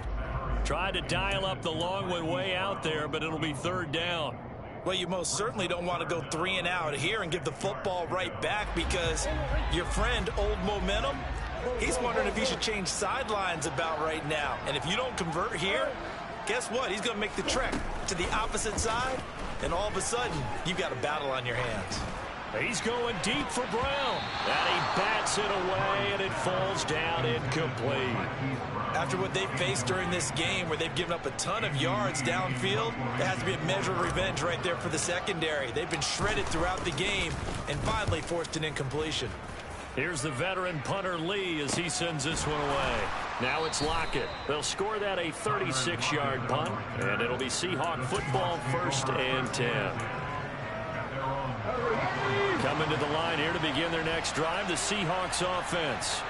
And you sense the tide turning. They scored, then their defense forced the punt, and now a chance to ultimately take the lead here late. And he'll be marked down at about the 26-yard line. There's no doubt in my mind that not many guys in this league have had the impact that he's had here in the first half of the season. He's been a big play guy from the word go and continues to be one with another one right there. And he'll be marked down right at the 15-yard line. And here we are in the fourth quarter, partner, and watch him drive for what would be a go-ahead touchdown. And you and I both know this is where you need a quarterback who can keep his cool back there. Oh, he tries to get it to Metcalf, but it's intercepted. And the Cards are going to get the football back at their own 17. As much football as we watch, we've seen this work many times. In the red zone, first down, take a shot at the end zone, and points result. In this case, though, give credit to the defense. They outguessed them, were prepared, and intercepted the pass. After the turnover, here's Murray. He's going deep for Brown. Oh, this is taken in. It's complete. Touchdown, Cardinals. Marquise Brown, 83 yards. And the Cardinals use the big play to extend their fourth quarter lead. Point after, right down the middle. And that makes this a 9-point game. The Cardinals set now to kick this one away, and off we go. This will be fielded inside the 5. And he won't quite make it to the 25.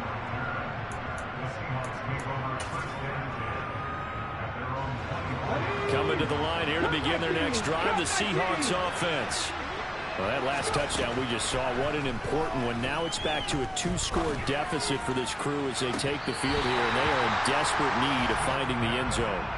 Meanwhile, they take a shot to start the drive, but this is going to wind up incomplete. When you're leading in the final quarter, your radar has to be up for any potential deep shots. And probably not the last one they're going to see in this game, not as long as they hold this lead. Throwing again on 2nd and 10. Smith. And this is incomplete. Oh, he looked like he had a pretty good line on that one. That would have been a big play, but he could not pull it in. The Seahawks on 3rd down. They have been superb. 5 for 6 to this point. This is 3rd and 10. Throwing now is Geno. He lets it fly for Lockett. And this throw will be intercepted.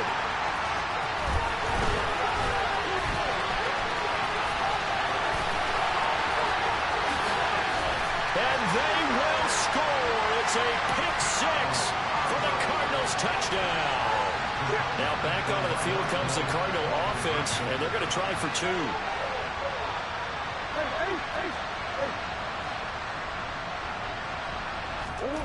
It appears they're going to throw for it with Murray. And this one's caught.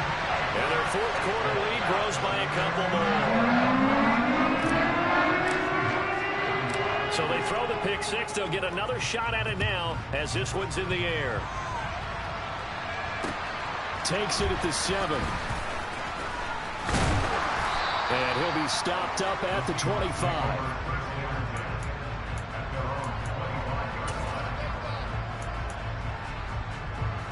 Coming to the line here to begin their next drive, the Seahawks offense.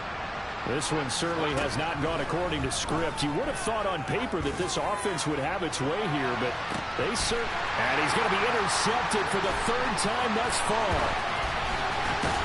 And the Cardinals are going to have the short field here as they'll take over right at the 50.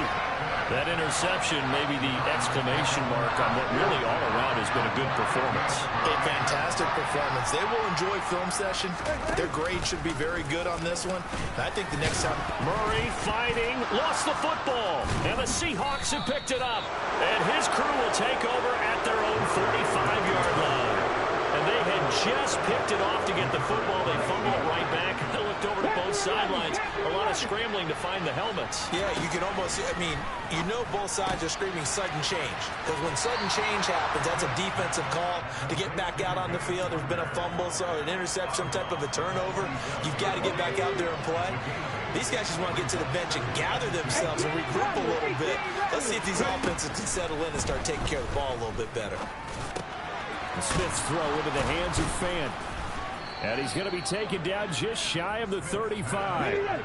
Back-to-back good plays have him on the move on first down. Smith. He's going to let this go. Back of the end zone. And that is incomplete. That's coverage you'd expect to see in a tie game late. Not in a lopsided game like this. They are not letting up. Again, Smith. That is taken in by the tight end Fant. And they're going to have another first down as the tackle's made here at the Cardinals' 17-yard line. From the red zone now, they'll look to throw. Looking end zone, but it's incomplete. Well, we've talked about it, CD, but it bears repeating. They are struggling to throw the football. All the interceptions and more incompletions. It just doesn't look like things are in sync out there. I would agree with that, and it's not a good day when you feel like an incomplete pass is almost a win for you because it wasn't intercepted. I think the receivers now, when they're running their routes, they want to catch the ball, but they also want to make sure that the defenders don't take it away. And he's across the chalk into the end zone. Touchdown, Seahawks. Ken Walker taking it in from 4 yards out. And the Seahawks have got it back to a 2-score game here in the fourth.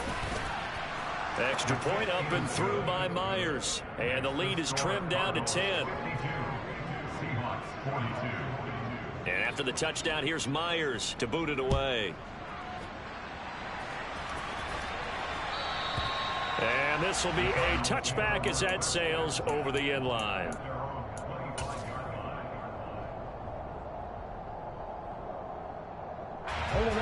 Arizona's offense at the line, ready to get their drive started. They've got the 2-score lead. Look, though, they fumbled last possession, led to a touchdown. So while things look good here at this stage in the fourth, they got to be careful. They definitely do, because they've actually brought them back into it, haven't they? They've given them hope once again. Their purpose on this drive, squash that hope one more time.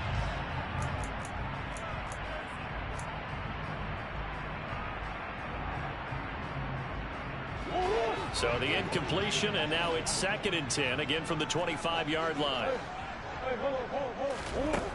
Here's Murray as he sets to throw it. Finding a safety valve here. That's complete. He'll be dropped after a gain of about 6 across the 30 to the 31. 2 minutes left to play in this football game here on EA Sports. So the Cardinals, they've got the football here as we get you reset. Now, this is a big 3rd down, and you'd have to think we'd see a timeout right away if they can't stop them here. They fake the handoff. Now Murray. Trying to get it to Williams, but it's intercepted. Picked off by Jamal Adams. And the Seahawks are going to have great field position here as this is returned just shy of midfield. Coming to the line here to begin their next drive, the Seahawks offense. Now Smith. As the offense begins another drive here, pretty simple, Charles. They want to carbon copy what happened the last time out when they ended their drive in the end zone. You're right about that, partner. Sounds pretty simple, doesn't it? Just score again, but we know it's not that simple because we don't just make adjustments at halftime if you're a good football team. You spend that time on the sideline, you study what's on the notes and the tablets, and you make those adjustments to prevent a repeat of the last drive. Series to series, the best teams, that's how they get it done. And we'll find out here soon enough whether those adjustments are enough defensively. Throwing on first down, but this one winds up to be incomplete.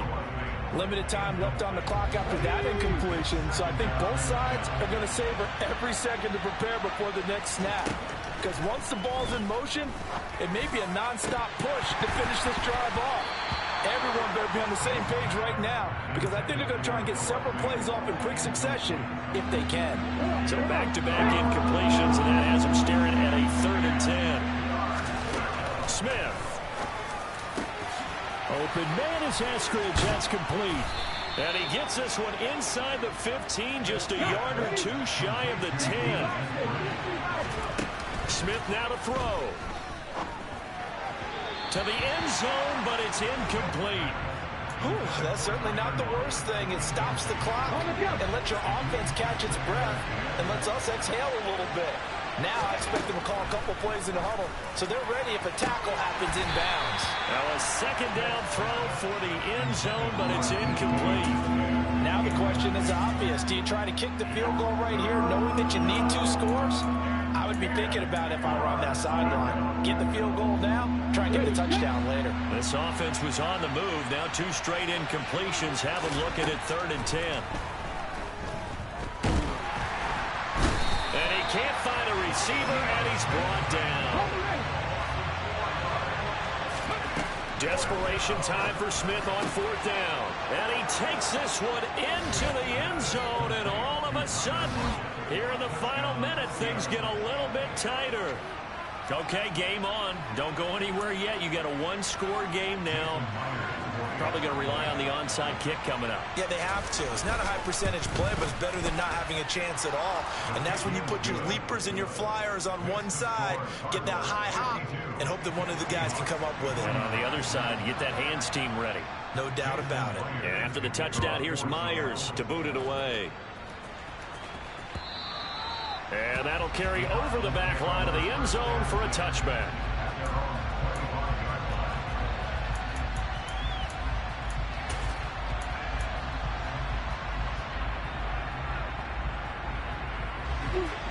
Ready to go with their next drive, and at the line, the Cardinal offense. And 3 timeouts remaining here defensively, but really not much reason to use them at this point, as this one is all but over. If they use the timeouts here, it's strictly for show.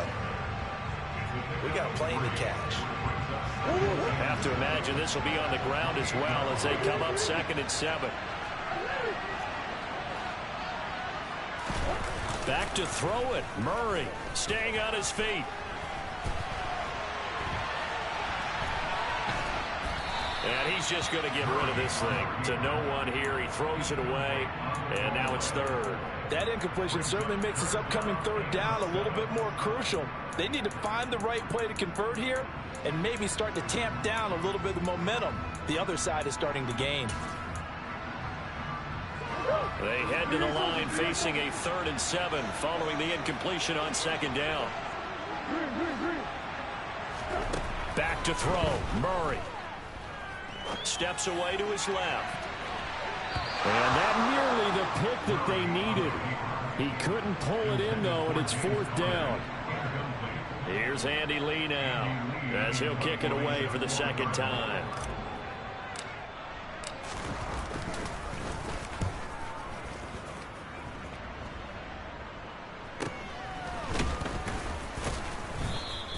.35 yards that time on the punt. And there'll be time for maybe one final play before we hit triple zeros.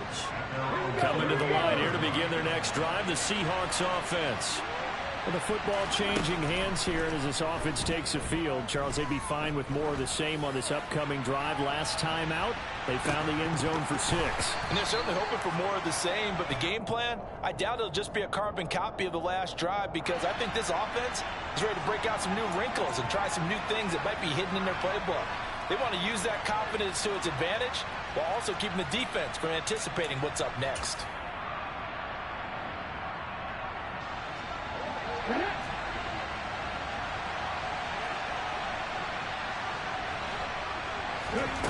One last throw here for Smith.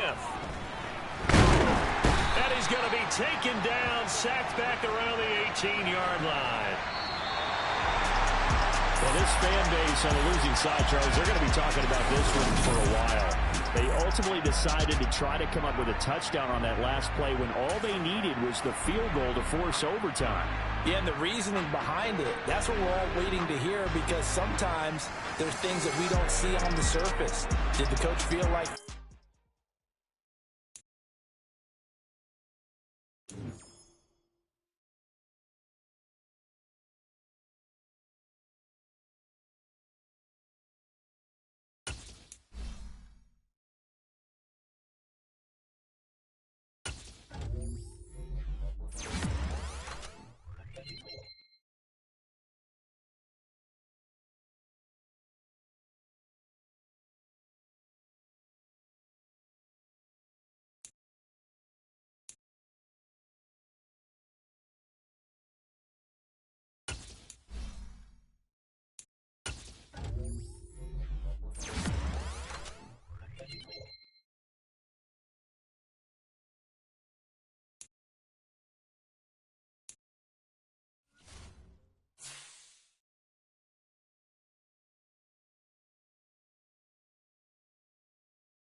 the National Football League, presented by EA Sports.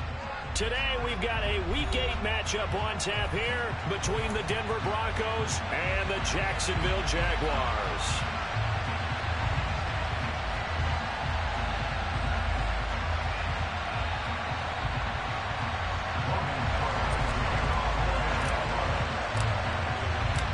Lurching closer toward the midway point of this NFL season, and we're underway on EA Sports.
We are pleased, as always, to be bringing you coverage of the National Football League on EA Sports. Today, we've got a Week 8 matchup on tap here between the Denver Broncos and the Jacksonville Jaguars.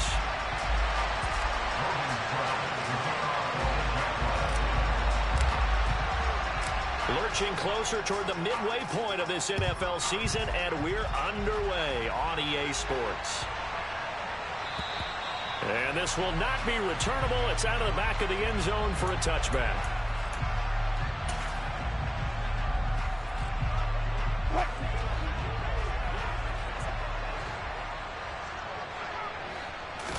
Wilson going to come out throwing. Oh, he's going to take a shot right away.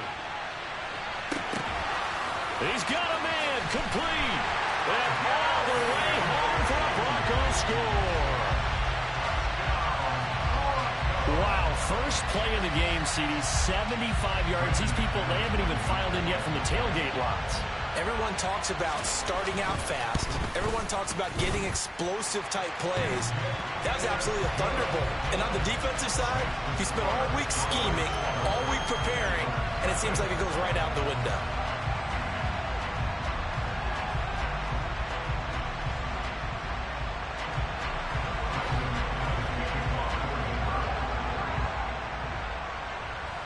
After the touchdown, here's McManus now to kick it away.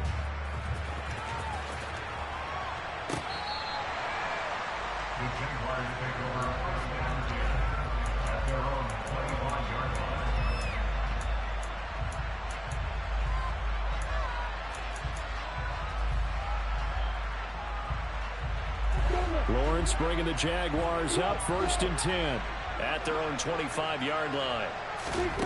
Here's Lawrence to throw. Oh, he's going to take a shot right away. And that's caught inside the 35.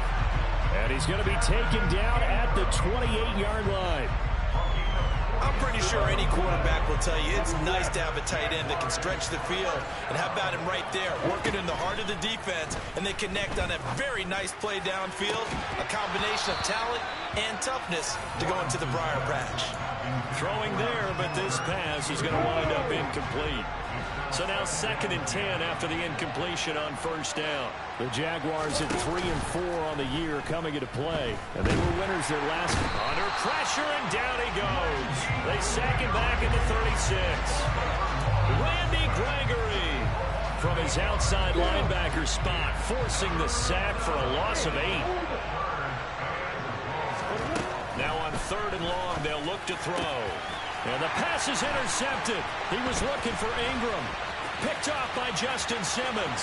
And he's free going down the left side. It's a foot race. And the Broncos are going to take possession of the football.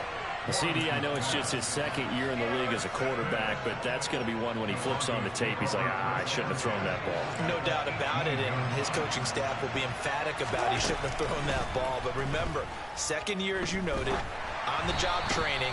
So he's got to take this feedback that he's getting, negative or otherwise, and turn it into positives moving forward. And to put it mildly, this is a tough spot defensively. They have to come right back out and defend their red zone. But how about that good first step towards forcing them to settle for at least 3 points? I think they're also thinking bigger right now. Imagine being able to stop them totally and change the momentum. Nowhere to turn this time, and he goes down. Sacked back at the 29. It's third and long now for Wilson and the Broncos after that sack. And this is caught. And he doesn't quite make it, taking it within an eyelash. Dropped at the 1. They're able to convert on third down, and that sets up a first and goal.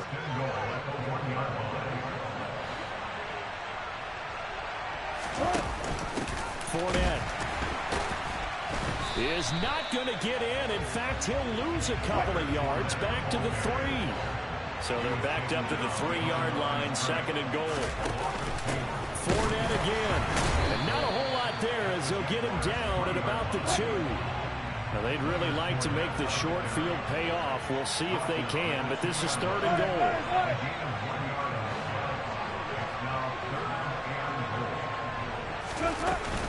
They'll try to punch it in with Fournette. Yeah, this is going to depend on the spot, but I believe he might be a few inches short.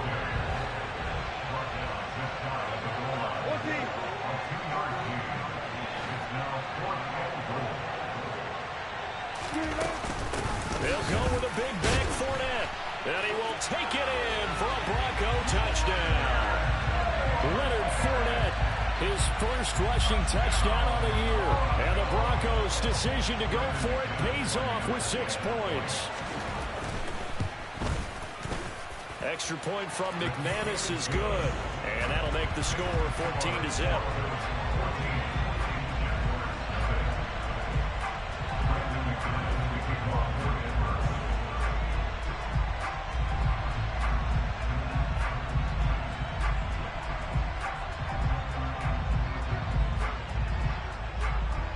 After the touchdown, here's McManus now to kick it away. And they will not get a chance to return this one as it's through the end zone for a touchback.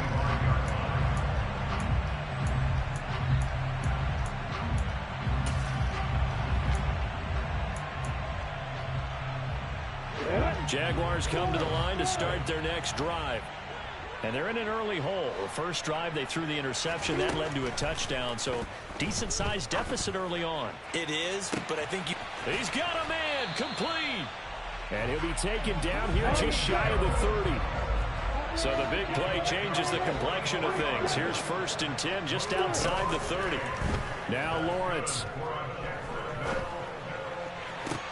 Toward the sideline, and look at that catch. Dragging the toes, and that's going to be a first down. Well done. From down at the 12, it's first and 10. Lawrence. Throw left side, complete to Ingram. And that's good for a gain of 6, and that'll make it second down.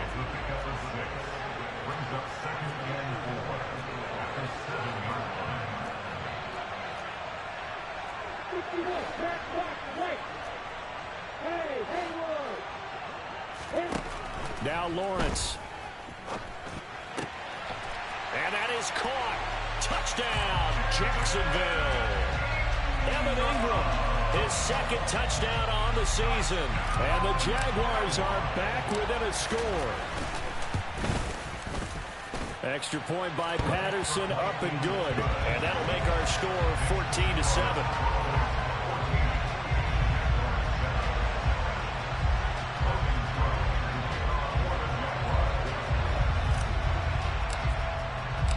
after the touchdown. Cook now to kick this one away. They'll elect to bring it out here from the end zone. And he's able to get this across the 20, but not by much, as he's marked down officially at the 21. The Broncos onto the field, ready to start their next drive. Well, partner, fast forward with me for a second. Remember, next week they have the open week, so they're going to get some extended rest. Does that change how they manage the rest of this one? I think it does a little bit, but not by too much, because you're right. You get the extra rest, you get a chance to heal up and kind of, do a little bit of a reset for this team. But it's also 7 extra days to think back to the last time you were on the field. So now, a little more importance on what they're getting done, because they carry it with them for essentially 2 weeks. That's caught inside the 20. Touchdown, Broncos. Jerry Jeudy, his second touchdown of the game, his third on the year. And the Broncos are able to strike quickly to add on to their lead.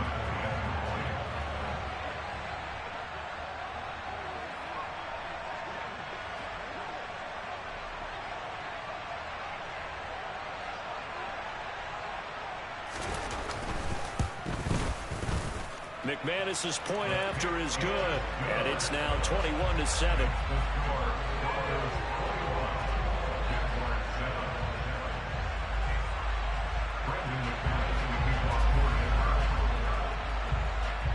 After the touchdown, here's McManus now to kick it away. Right after the touchdown to extend their lead, now maybe opening the door a little bit there by allowing starting field position at the 40.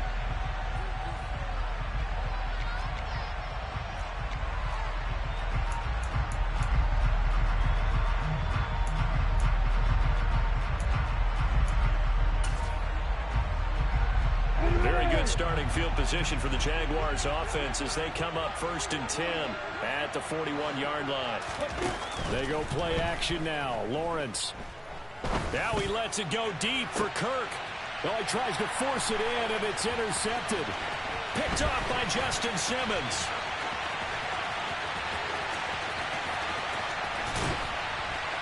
And they will finally get him, but not until he's all the way down inside the 15-yard line. And partner, I think this is where long-term starters in the NFL separate themselves from the rest of the pack, because there's still 3 full quarters left in this one. More than enough time to move past a pair of early mistakes and find a way to lead your team to a win. Mental resiliency, a characteristic every NFL team's looking for in their quarterback. And time finally runs out. He can't get rid of the football, and he's taken down. They'll wind up losing 8 on the sack there, and it's 2nd down. Throwing on 2nd and long. Wilson, and pressure coming, and they got him once again. It's 3rd and long now for Wilson and the Broncos after that sack. Back to throw. Wilson. And the pressure gets to him again. Josh Allen able to record his 5th sack of the season. Well, how about this? A fistful of sacks already. We're not even out of the 1st quarter yet. What an incredible start for this defense. If they keep this pace up, they could be looking at an all-time performance. 4th down, so on is the punter, Riley Dixon. And how about this, a fake? Oh, but this is going to backfire as it's intercepted. Rayshon Jenkins picks it off. And the Jaguars are in great shape here as they take over at their 46-yard line. Well, sometimes the fake punts work out. They're fun, and you're so smart for doing it. And sometimes, Charles, what happens is an epic fail, and what we just saw was an epic fail. And you're right about that, because the key here is the element of surprise. You have to catch a defense completely unaware that this... Well, that's the 3rd interception for Lawrence. Picked off by Justin Simmons. And the Broncos force the turnover. They'll take over at their own 27. Yes, folks, that is his 3rd interception, and I'm going to use one of the most overused phrases in football. He's a ball-hawking safety. I love the way that you called for the shot there. That's perfect, though, because there is something to that. Being a safety often allows you freedom to roam around the defense, maybe not a specific assignment. Today, his assignment, find the football, and he's done so quite well. A pretty wild first quarter. 21-7, our score.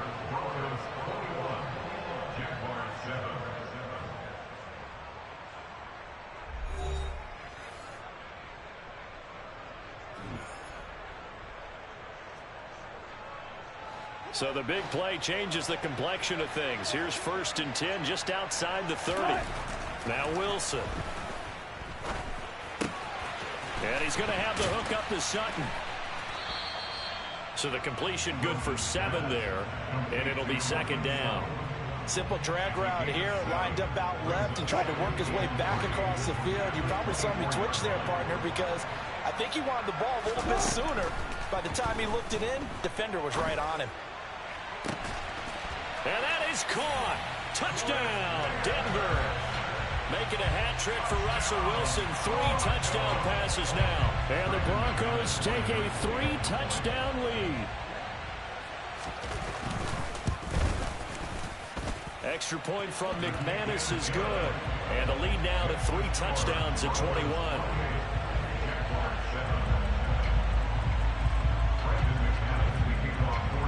After the touchdown, here's McManus now to kick it away. Now Jamal Agnew from his end zone. And ultimately, he stopped right where he would have been if he had simply gone down to a knee at the 25. Jaguars come to the line to start their next drive. And they've sort of lost their way, partner. How do they recalibrate and get this proverbial train back on track? Well, this is where leadership really comes into play. How's the head coach handling it? The offensive coordinator? Sometimes they just make a joke. All right, guys, you had your fun? All right, throw it out the window. Yeah, let's get back on track here. And sometimes that'll work just fine. I guess it's time now to lean on that leadership. They'll complete this to Ingram as tight end. That's a good bounce back play right there after taking a sack on 1st down. Didn't quite get it to the marker, but now they're in a much better spot for a 3rd and short yardage call. If you're the offensive coordinator, you like looking at that section a heck of a lot better than trying to figure out 3rd and long. And he'll be out of bounds after getting this one across the 40. 90 yards receiving now for him in the ball game. It's a 1st down. Looking to throw, Lawrence. Throw right side is going to be caught by Kirk. They'll give him 4 yards there, and it's 2nd down. Throwing again here, it's Lawrence. And he drops it incomplete, and their struggles continue here. Well, this game, the 9th that the Jags have played here in London, you might know that Shad Khan, he's the owner of both the Jaguars and Fulham in the English Premier League on the soccer side of things. And this is the 3rd of 3 London games the NFL. And the Broncos get there and take him down.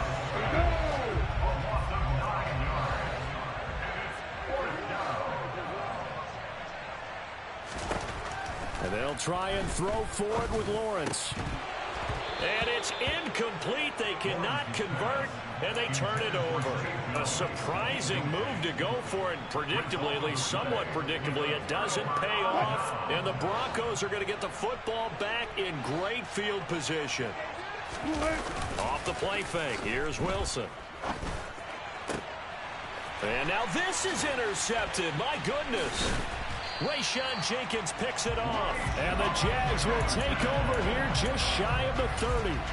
So really the first speed bump that this offense has encountered. They had the rule of the roost here in this first half, but now slowed up just a bit by the interception. And there's a chance that that's a wake-up call for them because you don't want to go on autopilot too early.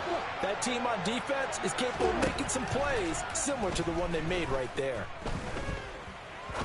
He's going to rifle one deep left side.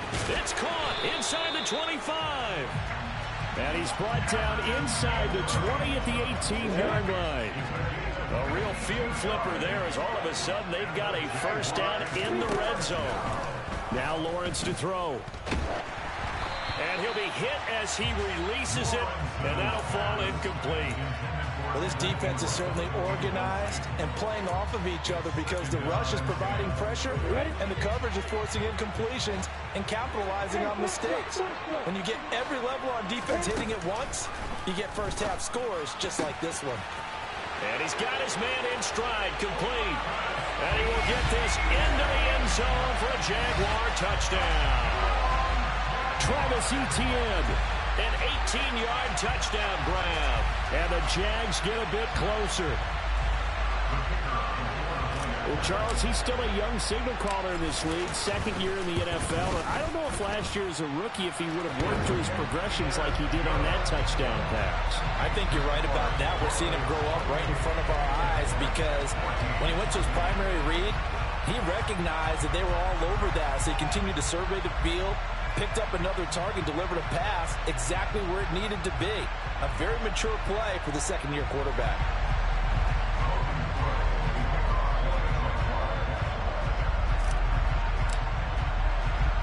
After the touchdown, Cook now to kick this one away.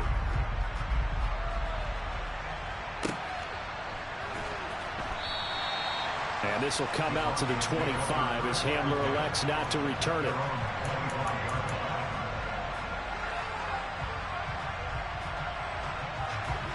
The Broncos onto the field, ready to start their next drive. And they have the game here followed by the open date on their calendar next weekend. And, Charles, this is a crew that you have to think really is relishing the opportunity to be on the couch for a few days. Yeah, they certainly are, but let's face it, partner. They can't get caught looking ahead to that couch time while they're playing this one. They've got to take care of business first. He got 29 yards that time. Certainly no settling into the drive there. They came right out on the first play and attacked the middle of the field for a big gainer and a first down. On first down, Wilson. He's going to wind up and air it out. Into a double team, and it's intercepted. Picked off by Kyle Fuller. And the Jaguars are going to take possession here at their own 3-yard line. Well, you know, this offense has had their way for the most part here in this first half, but that time, maybe they got a little greedy. Well, it is hard to blame them, isn't it? Because like they said back in the 1980s, greed can be good. Stick with what's been working. But that time, I think he got a little bit too much air under that one, and it turned into a turnover that was much needed by that defense. After the incomplete pass, here now is 2nd and 10.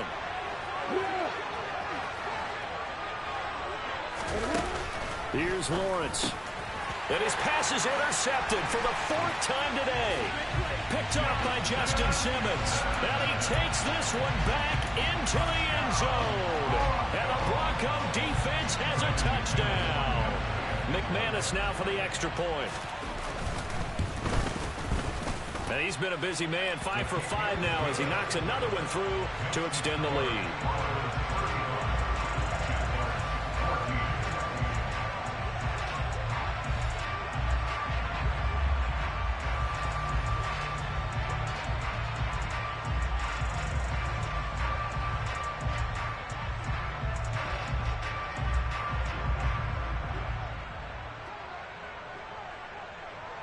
So they'll get another shot on offense following that pick 6. And now the kick is away. From his end zone, here comes Agnew. And he'll get it up past the 20 to about the 22.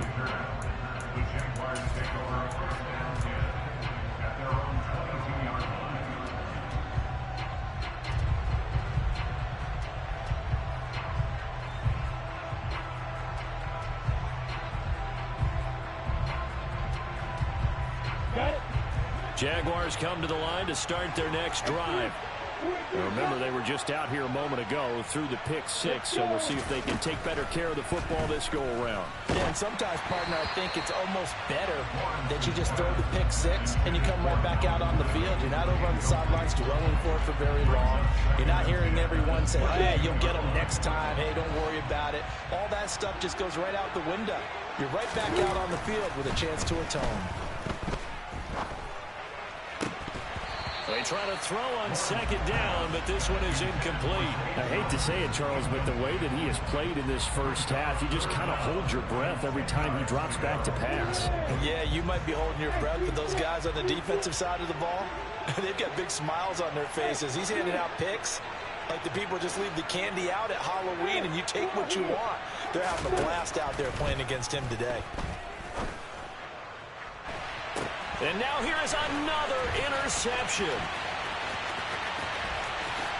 And he takes this one back into the end zone. And the Bronco defense has a touchdown. A big play there by the rookie. An interception followed by the return for 6 points. If you want to be accepted by your teammates and coaching staff, make plays. Oh, they flip it to the kicker. He looks like he's going to throw it. It's caught inside the 5. And he gets in.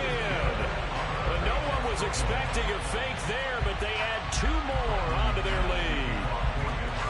So they throw the pick 6. They'll get another shot at it now as this one's in the air. This taken in at the goal line. And he's up across the 25 and down at the 28.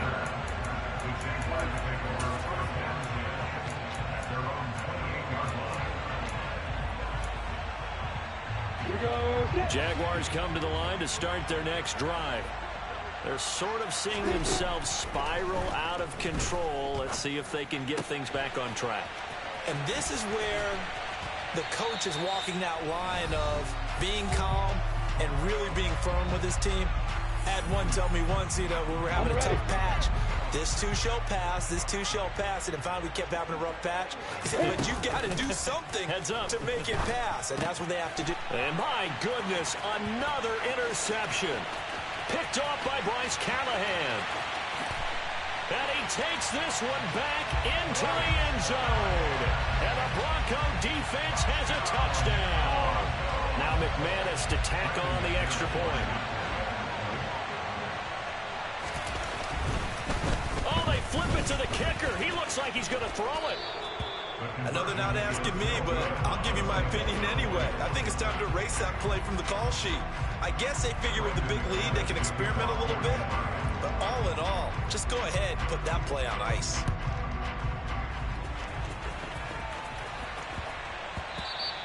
And that'll be a little too hot to handle as it will skip through the end zone for a touchback here.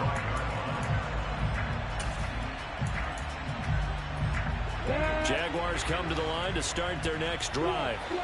They are looking to make a bit of a 180. They are sputtering right now. And frankly, I think it's time to call your playmakers together and say, all right, guys, we're going to lead. And now here is another interception. Picked off by Pat Surtain. And the Broncos will have solid field position here as they take over at their 45-yard line.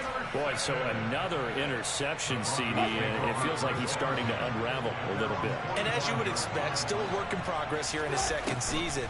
He has to start ironing out some of these mistakes, though, because now his head coach, his offensive coaches, they have to evaluate whether you keep playing him and let him work through it, or you start thinking about going to his backup. Throwing now, Wilson on first down. And he's left with no option here but to throw it away. Well, sometimes an incompletion is the right play, and he showed that he's learned from his earlier interception on that throw. Instead of forcing it, he just tossed it away. To throw again on second down, Wilson. That's going to be caught. Touchdown. Russell Wilson now with 4 touchdown passes on the afternoon. And the Broncos are able to widen their lead here in this first half.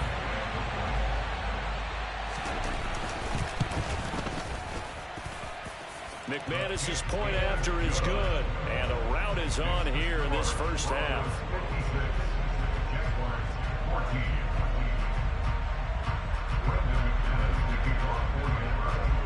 After the touchdown, here's McManus now to kick it away. From his end zone, here comes Agnew.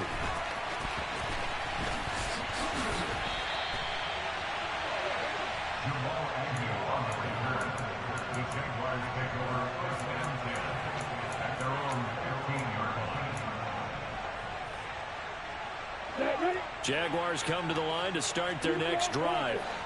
And Charles, we'll see what they can do here. Not a ton of time left, but enough certainly to get points out of this drive, and they need them right now because they're trailing. Yeah, and this is exactly why you practice a 2-minute drill all through camp and at least one practice each week before a game. A minute left, more than enough time to string a few completions together, reach the end zone, and then make that walk back to the locker room just a little more animated. Meanwhile, Lawrence's throw here into the hands of Jones. And he'll be out of bounds near the 30. In fact, right on the 30. So 1st and 10 now from the 30. Lawrence will throw. And my goodness, another interception. And the Broncos are going to take possession of the football. An unfortunate sequence there, trying to get points before intermission, but now the interception, and their opponents have a chance to possibly pad their lead. Yeah, they had an opportunity there, and they weren't able to capitalize on it, and that's something that could come back and haunt them later. They're begging their defense now. And it's intercepted at the goal line. Picked off by Tyson Campbell, and the Jags are going to take over here at their own 22-yard line. Well, I'm not sure that the wheels, Charles, are coming completely off, but they're shaking a little bit. That's 3 interceptions, and now interceptions here on back-to-back drives. And I think about what a Hall of Fame coach told me, that he always told his teams, when a mistake happens, just move on to the next play. Let it go. Hard to do when you're throwing this many interceptions. That's exactly the attitude that has to be adopted. Well, partner, they're not content to run this one out as we head towards the half, trying to hit a big chunk play right there and add to their score. Yeah, this is a confident group. At the very least, they're thinking field goal. Yeah, and I don't blame them one bit. I don't think you sit on the ball going into the half. Lawrence hit and the ball is free. It's picked up by the Broncos. And that play just looked a little helter-skelter from the start. That's the risk as a quarterback. Once you take off with that football, you might fumble it, and he did. And he was going for the reward, which is gaining yardage, breaking down the defense. But you're right about the risk. Always lurking out there, someone always trying to get to the football. Try to find a place to cover up and slide. And the pass is caught. Touchdown, Denver. Jerry Jeudy. A great play there. On his way to a monster game. 3 first-half touchdowns. And the Broncos will extend their lead here just before halftime. Extra point from McManus is good. And a rout is on here in this first half.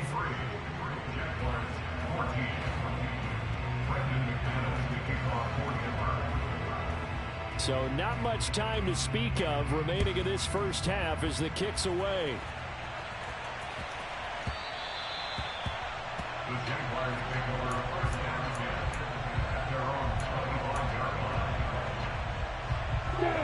Jaguars come to the line to start their next drive.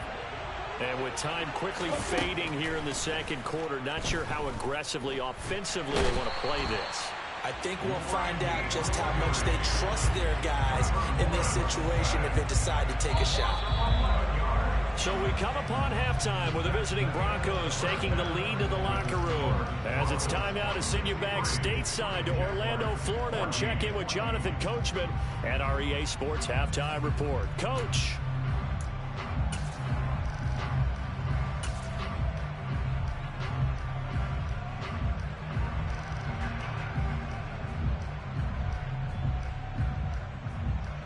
Welcome back. Charles and I settled into the booth, ready for quarter number 3.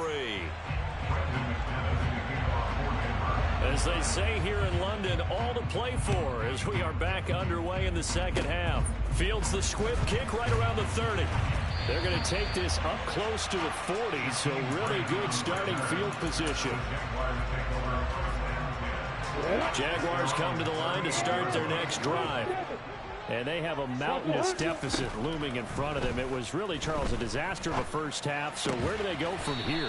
Well, first thing they have to remember is that what's done is done, and there's no going back.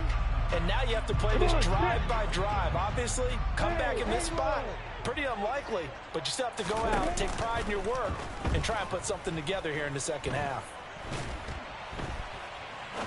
He's going to fire one deep, middle of the field. That's caught inside the 20. Touchdown, Jaguars. Evan Ingram, his second touchdown of the afternoon. And the Jaguars are able to claw one back. Extra point by Patterson, up and good. So they do get one score back, but still a long way to go here in the third quarter. After the touchdown, Cook now to kick this one away. And this will be a touchback as that sails over the end line. The Broncos onto the field, ready to start their next drive. Still comfortably on top, third quarter, as they start things here with a 1st and 10. Now a throw right side taken in here to start this drive. A big hitter to start the drive has him up near midfield here for 1st and 10. Here's Wilson.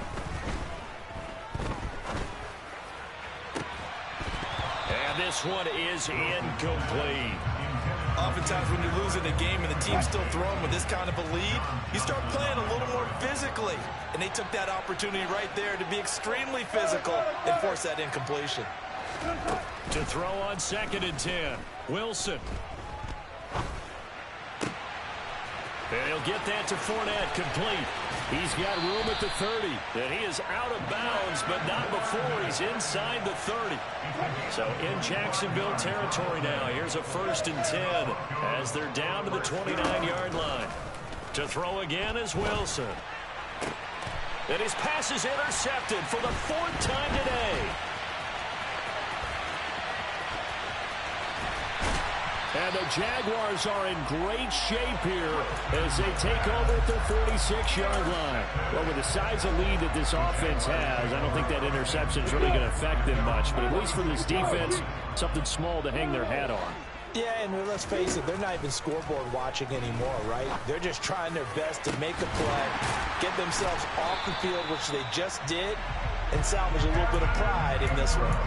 That one goes for 30 yards. But they didn't ease into that drive right out of the turnover. They go for the big shot downfield and hit it. A lot of teams have that opportunity, but not every coach is going to greenlight that type of a play call. I love their aggressiveness. On 1st down, Lawrence. He targets Ingram for another grab. And they're going to get this down inside the 20.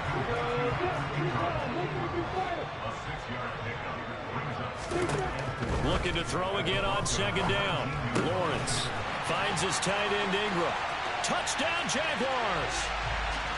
Evan Ingram from 19 yards away. And the Jaguars take the forced turnover on defense and convert it into 6 points. Extra point by Patterson, up and good. So they do get one score back, but still a long way to go here in the third quarter. After the touchdown, Cook now to kick this one away.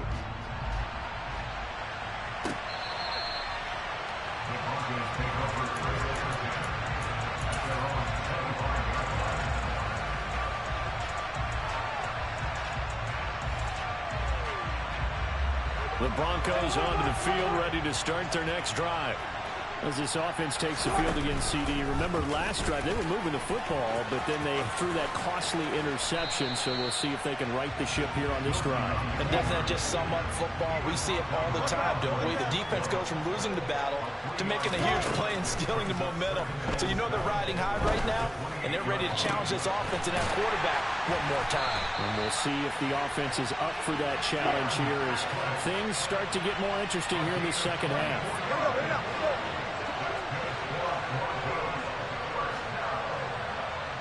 Slot man moves right. They'll throw on 1st down with Wilson. And the Jags get to him as down he goes.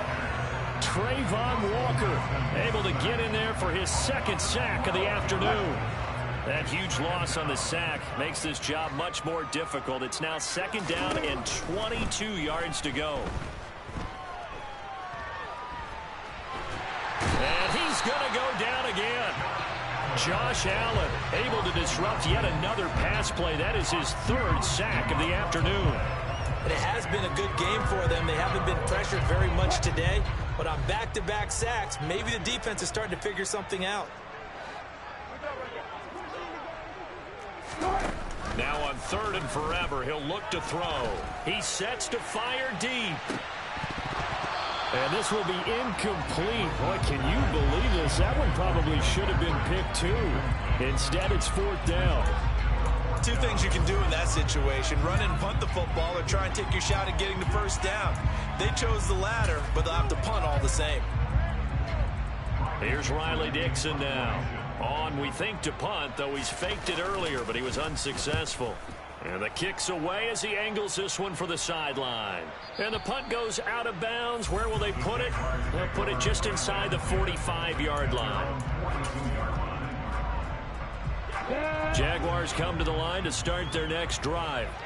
Well, we're still in the 3rd quarter, so there's some time to kind of clean this up and make it look more respectable now. A win, that's probably gone out the window, Charles, but I don't know. Do you look at this as a time to just improve and maybe start to look towards the future? I think you have to find something to play for, something to grasp onto until the clock runs out. But, Brandon, we've been around this game a long time. This is an outlier. You don't get many blowouts like this no matter how the game looks on paper going in. This one has turned out to be everyone's worst nightmare realized. Well, they approached this drive with a lot of confidence after their last one ended up as a touchdown. But incompletions on their first 2 throws has them huddling up and trying to figure out a big play here on 3rd down to get their momentum going again. And he's got this to the 30 before being taken down. So on the other side of the field now, it's 1st and 10 as they've got things rolling on this drive. They go play action with Lawrence. Seen this one before. Ingram has another one. Down inside the 10. And he's brought down, but not before he reaches the 8-yard line.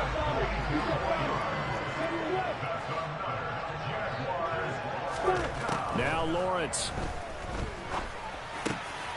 Got his man, it's caught. Touchdown, Jaguars.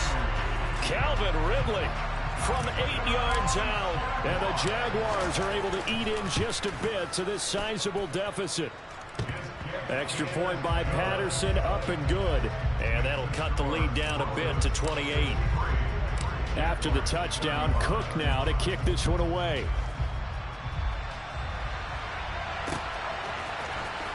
He will return this from deep in the end zone. And a nice return sets him up pretty good here right at the 30-yard line.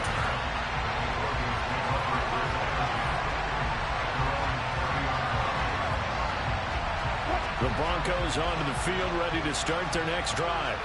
Still well in control of this ball game despite giving up that touchdown a moment ago. He'll get a nice chunk there on the first down run, and it's 2nd and 4. Now, Brandon, that's the way you want to run the football. There should almost be quote bubbles above the offense right now. Bam, boom, bim. That's how they feel good about moving the football. And to the 42-yard line here and brought down there.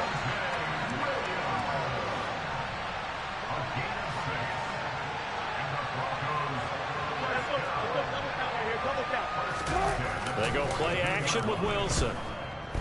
Oh, he'll air this one deep for Judy. And now here is another interception. Picked off by Kyle Fuller.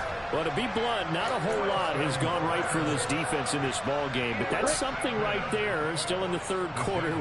It would take something around miracle territory for a comeback, but maybe that's a start, Charles. It certainly is, and they're definitely showing that there's some fight still left in them. Hasn't been a banner day. They're trying their best to put that disappointment behind them and find ways to make plays.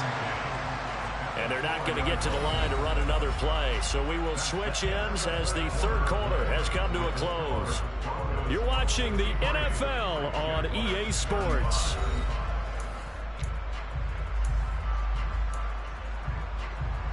On the stick. Hey, Charlie. On 2nd down, Lawrence. He'll get this out to the flat for ETN. And he is going to lose yardage here. The Jaguars on third down. 2 for 5 to this point. This is going to be 3rd and 13. And they're going to sack him again. The 5th time they've gotten him today, and this one results in a safety. Things are just going from bad to worse now. It's the safety that does him in here, and that is one frustrated offensive unit. They can't get out from under their own shadow right now. I mean, I know this is the NFL, but could you imagine a college crowd right now? Imagine what they'd be doing. They'd be chanting, "Start the bus," because they think this one is over. The Broncos onto the field, ready to start their next drive. But not that any of the points would be needed, but CD, they've got enough time left here. They could definitely score on this drive, maybe even an ensuing drive as well, if they really want to drive home this landslide victory. Yeah, we're certainly about to see just how aggressive they want to be here down the stretch. And what some coaches do is they try and meet it halfway, meaning they want to continue to run their offense, but they'll put in a lot of backups to do it and then tell the opposing coach, hey, I had to get them some work too. I can't just let them sit over on the sidelines all the time. Able to force him out of the pocket right, but still able to complete it. And they'll get this well past midfield before being stopped just before the 35. That one covers 24 yards. It's a first down. Up the middle, it's Williams. And nothing much materializing there on the first down run. He'll get a couple, and that's it. The last run good for 2. Here's 2nd and 8. They go play action now. Wilson. Right side, it's Manhertz, the tight end. Touchdown, Broncos. Chris Manhertz with his 2nd touchdown of the afternoon. And the Broncos look like they're going to get back in the win column as they extend their lead here in this 4th quarter. Russell Wilson now will bring his guys up to go for 2. Wilson going to throw for it. And this is going to be caught. So add 2 more to the lead as they continue to pour it on here in the 4th. I think this is just going to be a function of the times we live in now. Very similar to the bat flip in baseball. Everyone's got to start to get comfortable with this. But to me, this is just rubbing it in. You got a big lead. Go ahead and take the extra point. One thing to keep in mind, though, karma's still out there. And sometimes it has a way of catching up with you. And beyond the 20, but not by much. In fact, just a yard pass there to the 21. Jaguars come to the line to start their next drive. Where we stand right now in the 4th quarter, this one pretty much out of reach. And, Charles, I know they're going to be disappointed about several things with this ball game, but the self-inflicted wounds, they've had several turnovers. You'd have to think that's going to be something they're going to discuss heavily in the film session in the coming days. You're absolutely right about that, partner, because they're going to have to sit in that film room and watch every error that they made and figure out how to not do it in the future. And mentally, I think a lot of the guys are already starting to think about, okay, how do we put this behind us and get better for the next time out? This, they'll use as motivation for the rest of the time that they play to hopefully never be in this type of situation again. And my goodness, another interception. And his guys are going to get the football at the 37-yard line. Well, they've got the huge lead. Now they have another interception on the defensive side. Seems like everything they touch in this one, Charles, turns to gold. And they have to be awfully happy right there to get what appears to be one more for the road and help seal away one of their best efforts of the season. And they'll have it in the red zone before he crosses over out of bounds. So from inside the 20, here's 1st and 10 at the 18. Play action. Now Wilson. And this is caught for a Bronco touchdown. Adam Troutman, his first touchdown on the year. And the Broncos continue to run up the score.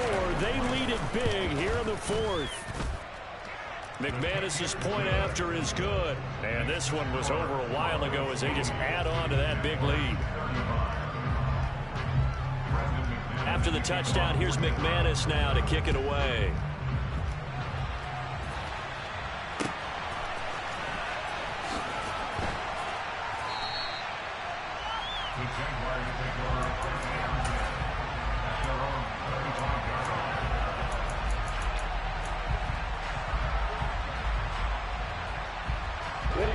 Jaguars come to the line to start their next drive. We said it at halftime that they would need a nearly perfect second half to erase that deficit. And now here is another interception. And the Broncos are going to take possession of the football. Well, partner, I got to tell you, I'm trying to think of something positive to say for this offense, but I'd have to be a spin doctor for that one. This has been a tough performance to watch. And I think it's hard at this point to actually identify what's really gone wrong. I guess the catch-all is everything. Doesn't sound like real sharp analysis, but I don't have much else for you. And the scoreboard just lopsided. And my goodness, another interception. And the Jagsons are going to take over at their own 28-yard line.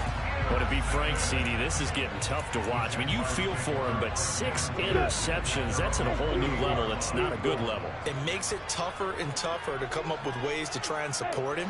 But you have to as a team because you can't just throw your quarterback aside. You're going to need him later on. But it reminds me of a time that a former defense coordinator of mine told me he was in a game where his quarterback threw 7 interceptions. So after the 6th one of the defensive players went to the quarterback and said, here's what you do.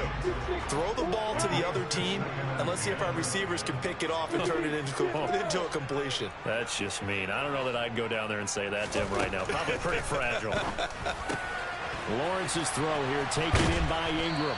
And they get him down, but not before he takes it across the 40-yard line. Now Lawrence on first down. And now here is another interception. And the Broncos are going to take possession of the football.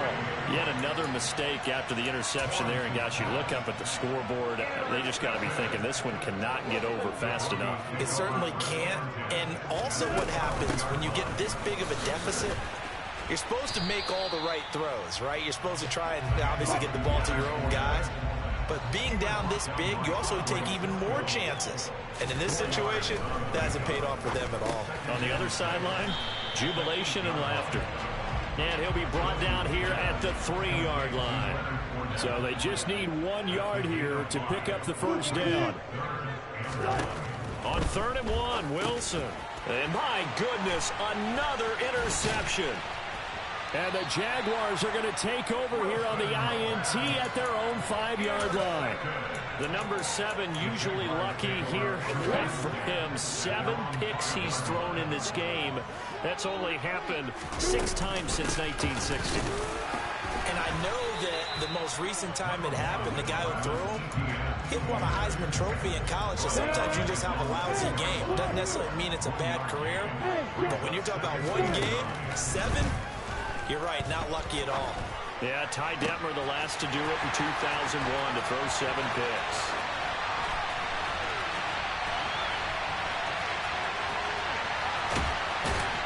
And he is finally forced out of bounds inside the 30-yard line.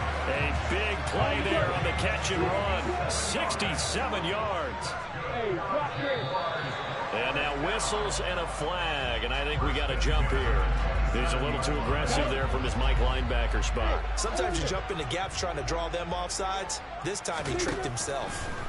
Looking to throw, Lawrence. And he takes a shot on the release as this will be incomplete. Here's 2nd and 5 now from the 22.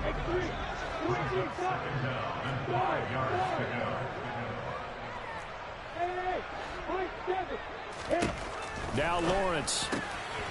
This one caught by Ridley.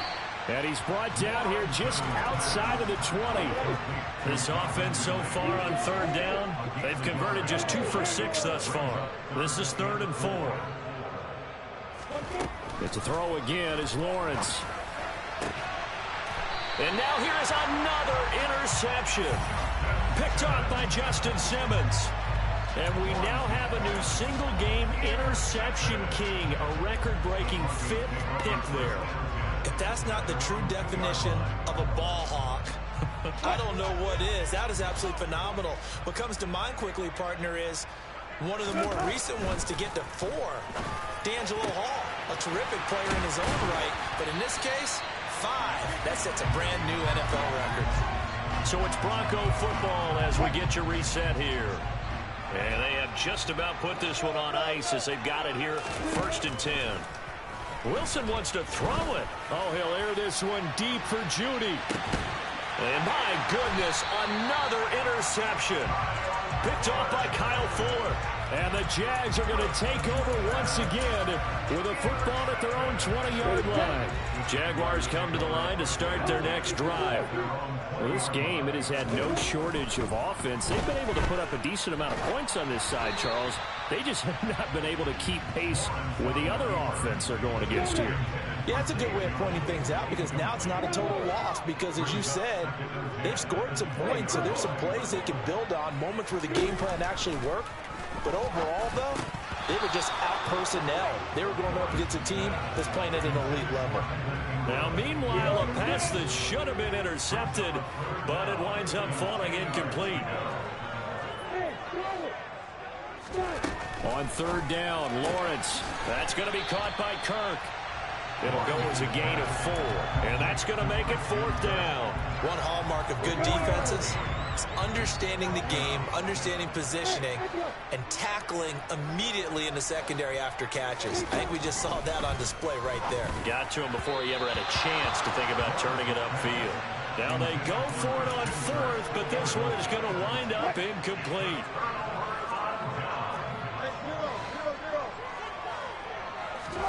They go back to the air here after the INT on the last drive. And he's going to be taken down here. A sack back at the 32. They bring the safety on the blitz, and he busts through to drop him for an 8-yard loss. Got to imagine the pass rush will be equally intense here on second down following the sack. It's 2nd and 18. Well, the pressure too great, and he goes down once more. The defense rising to the challenge and setting him back on the sack. They're certainly in a pickle here. They have a mile to go to try to pick up the first. We'll see what they've drawn up. 3rd and long. It's Wilson. He'll let this go deep for Sutton. And now here's another interception. Picked off by Tyson Campbell. And the Jaguars are going to take over once again, and they'll have it at their own 8-yard line.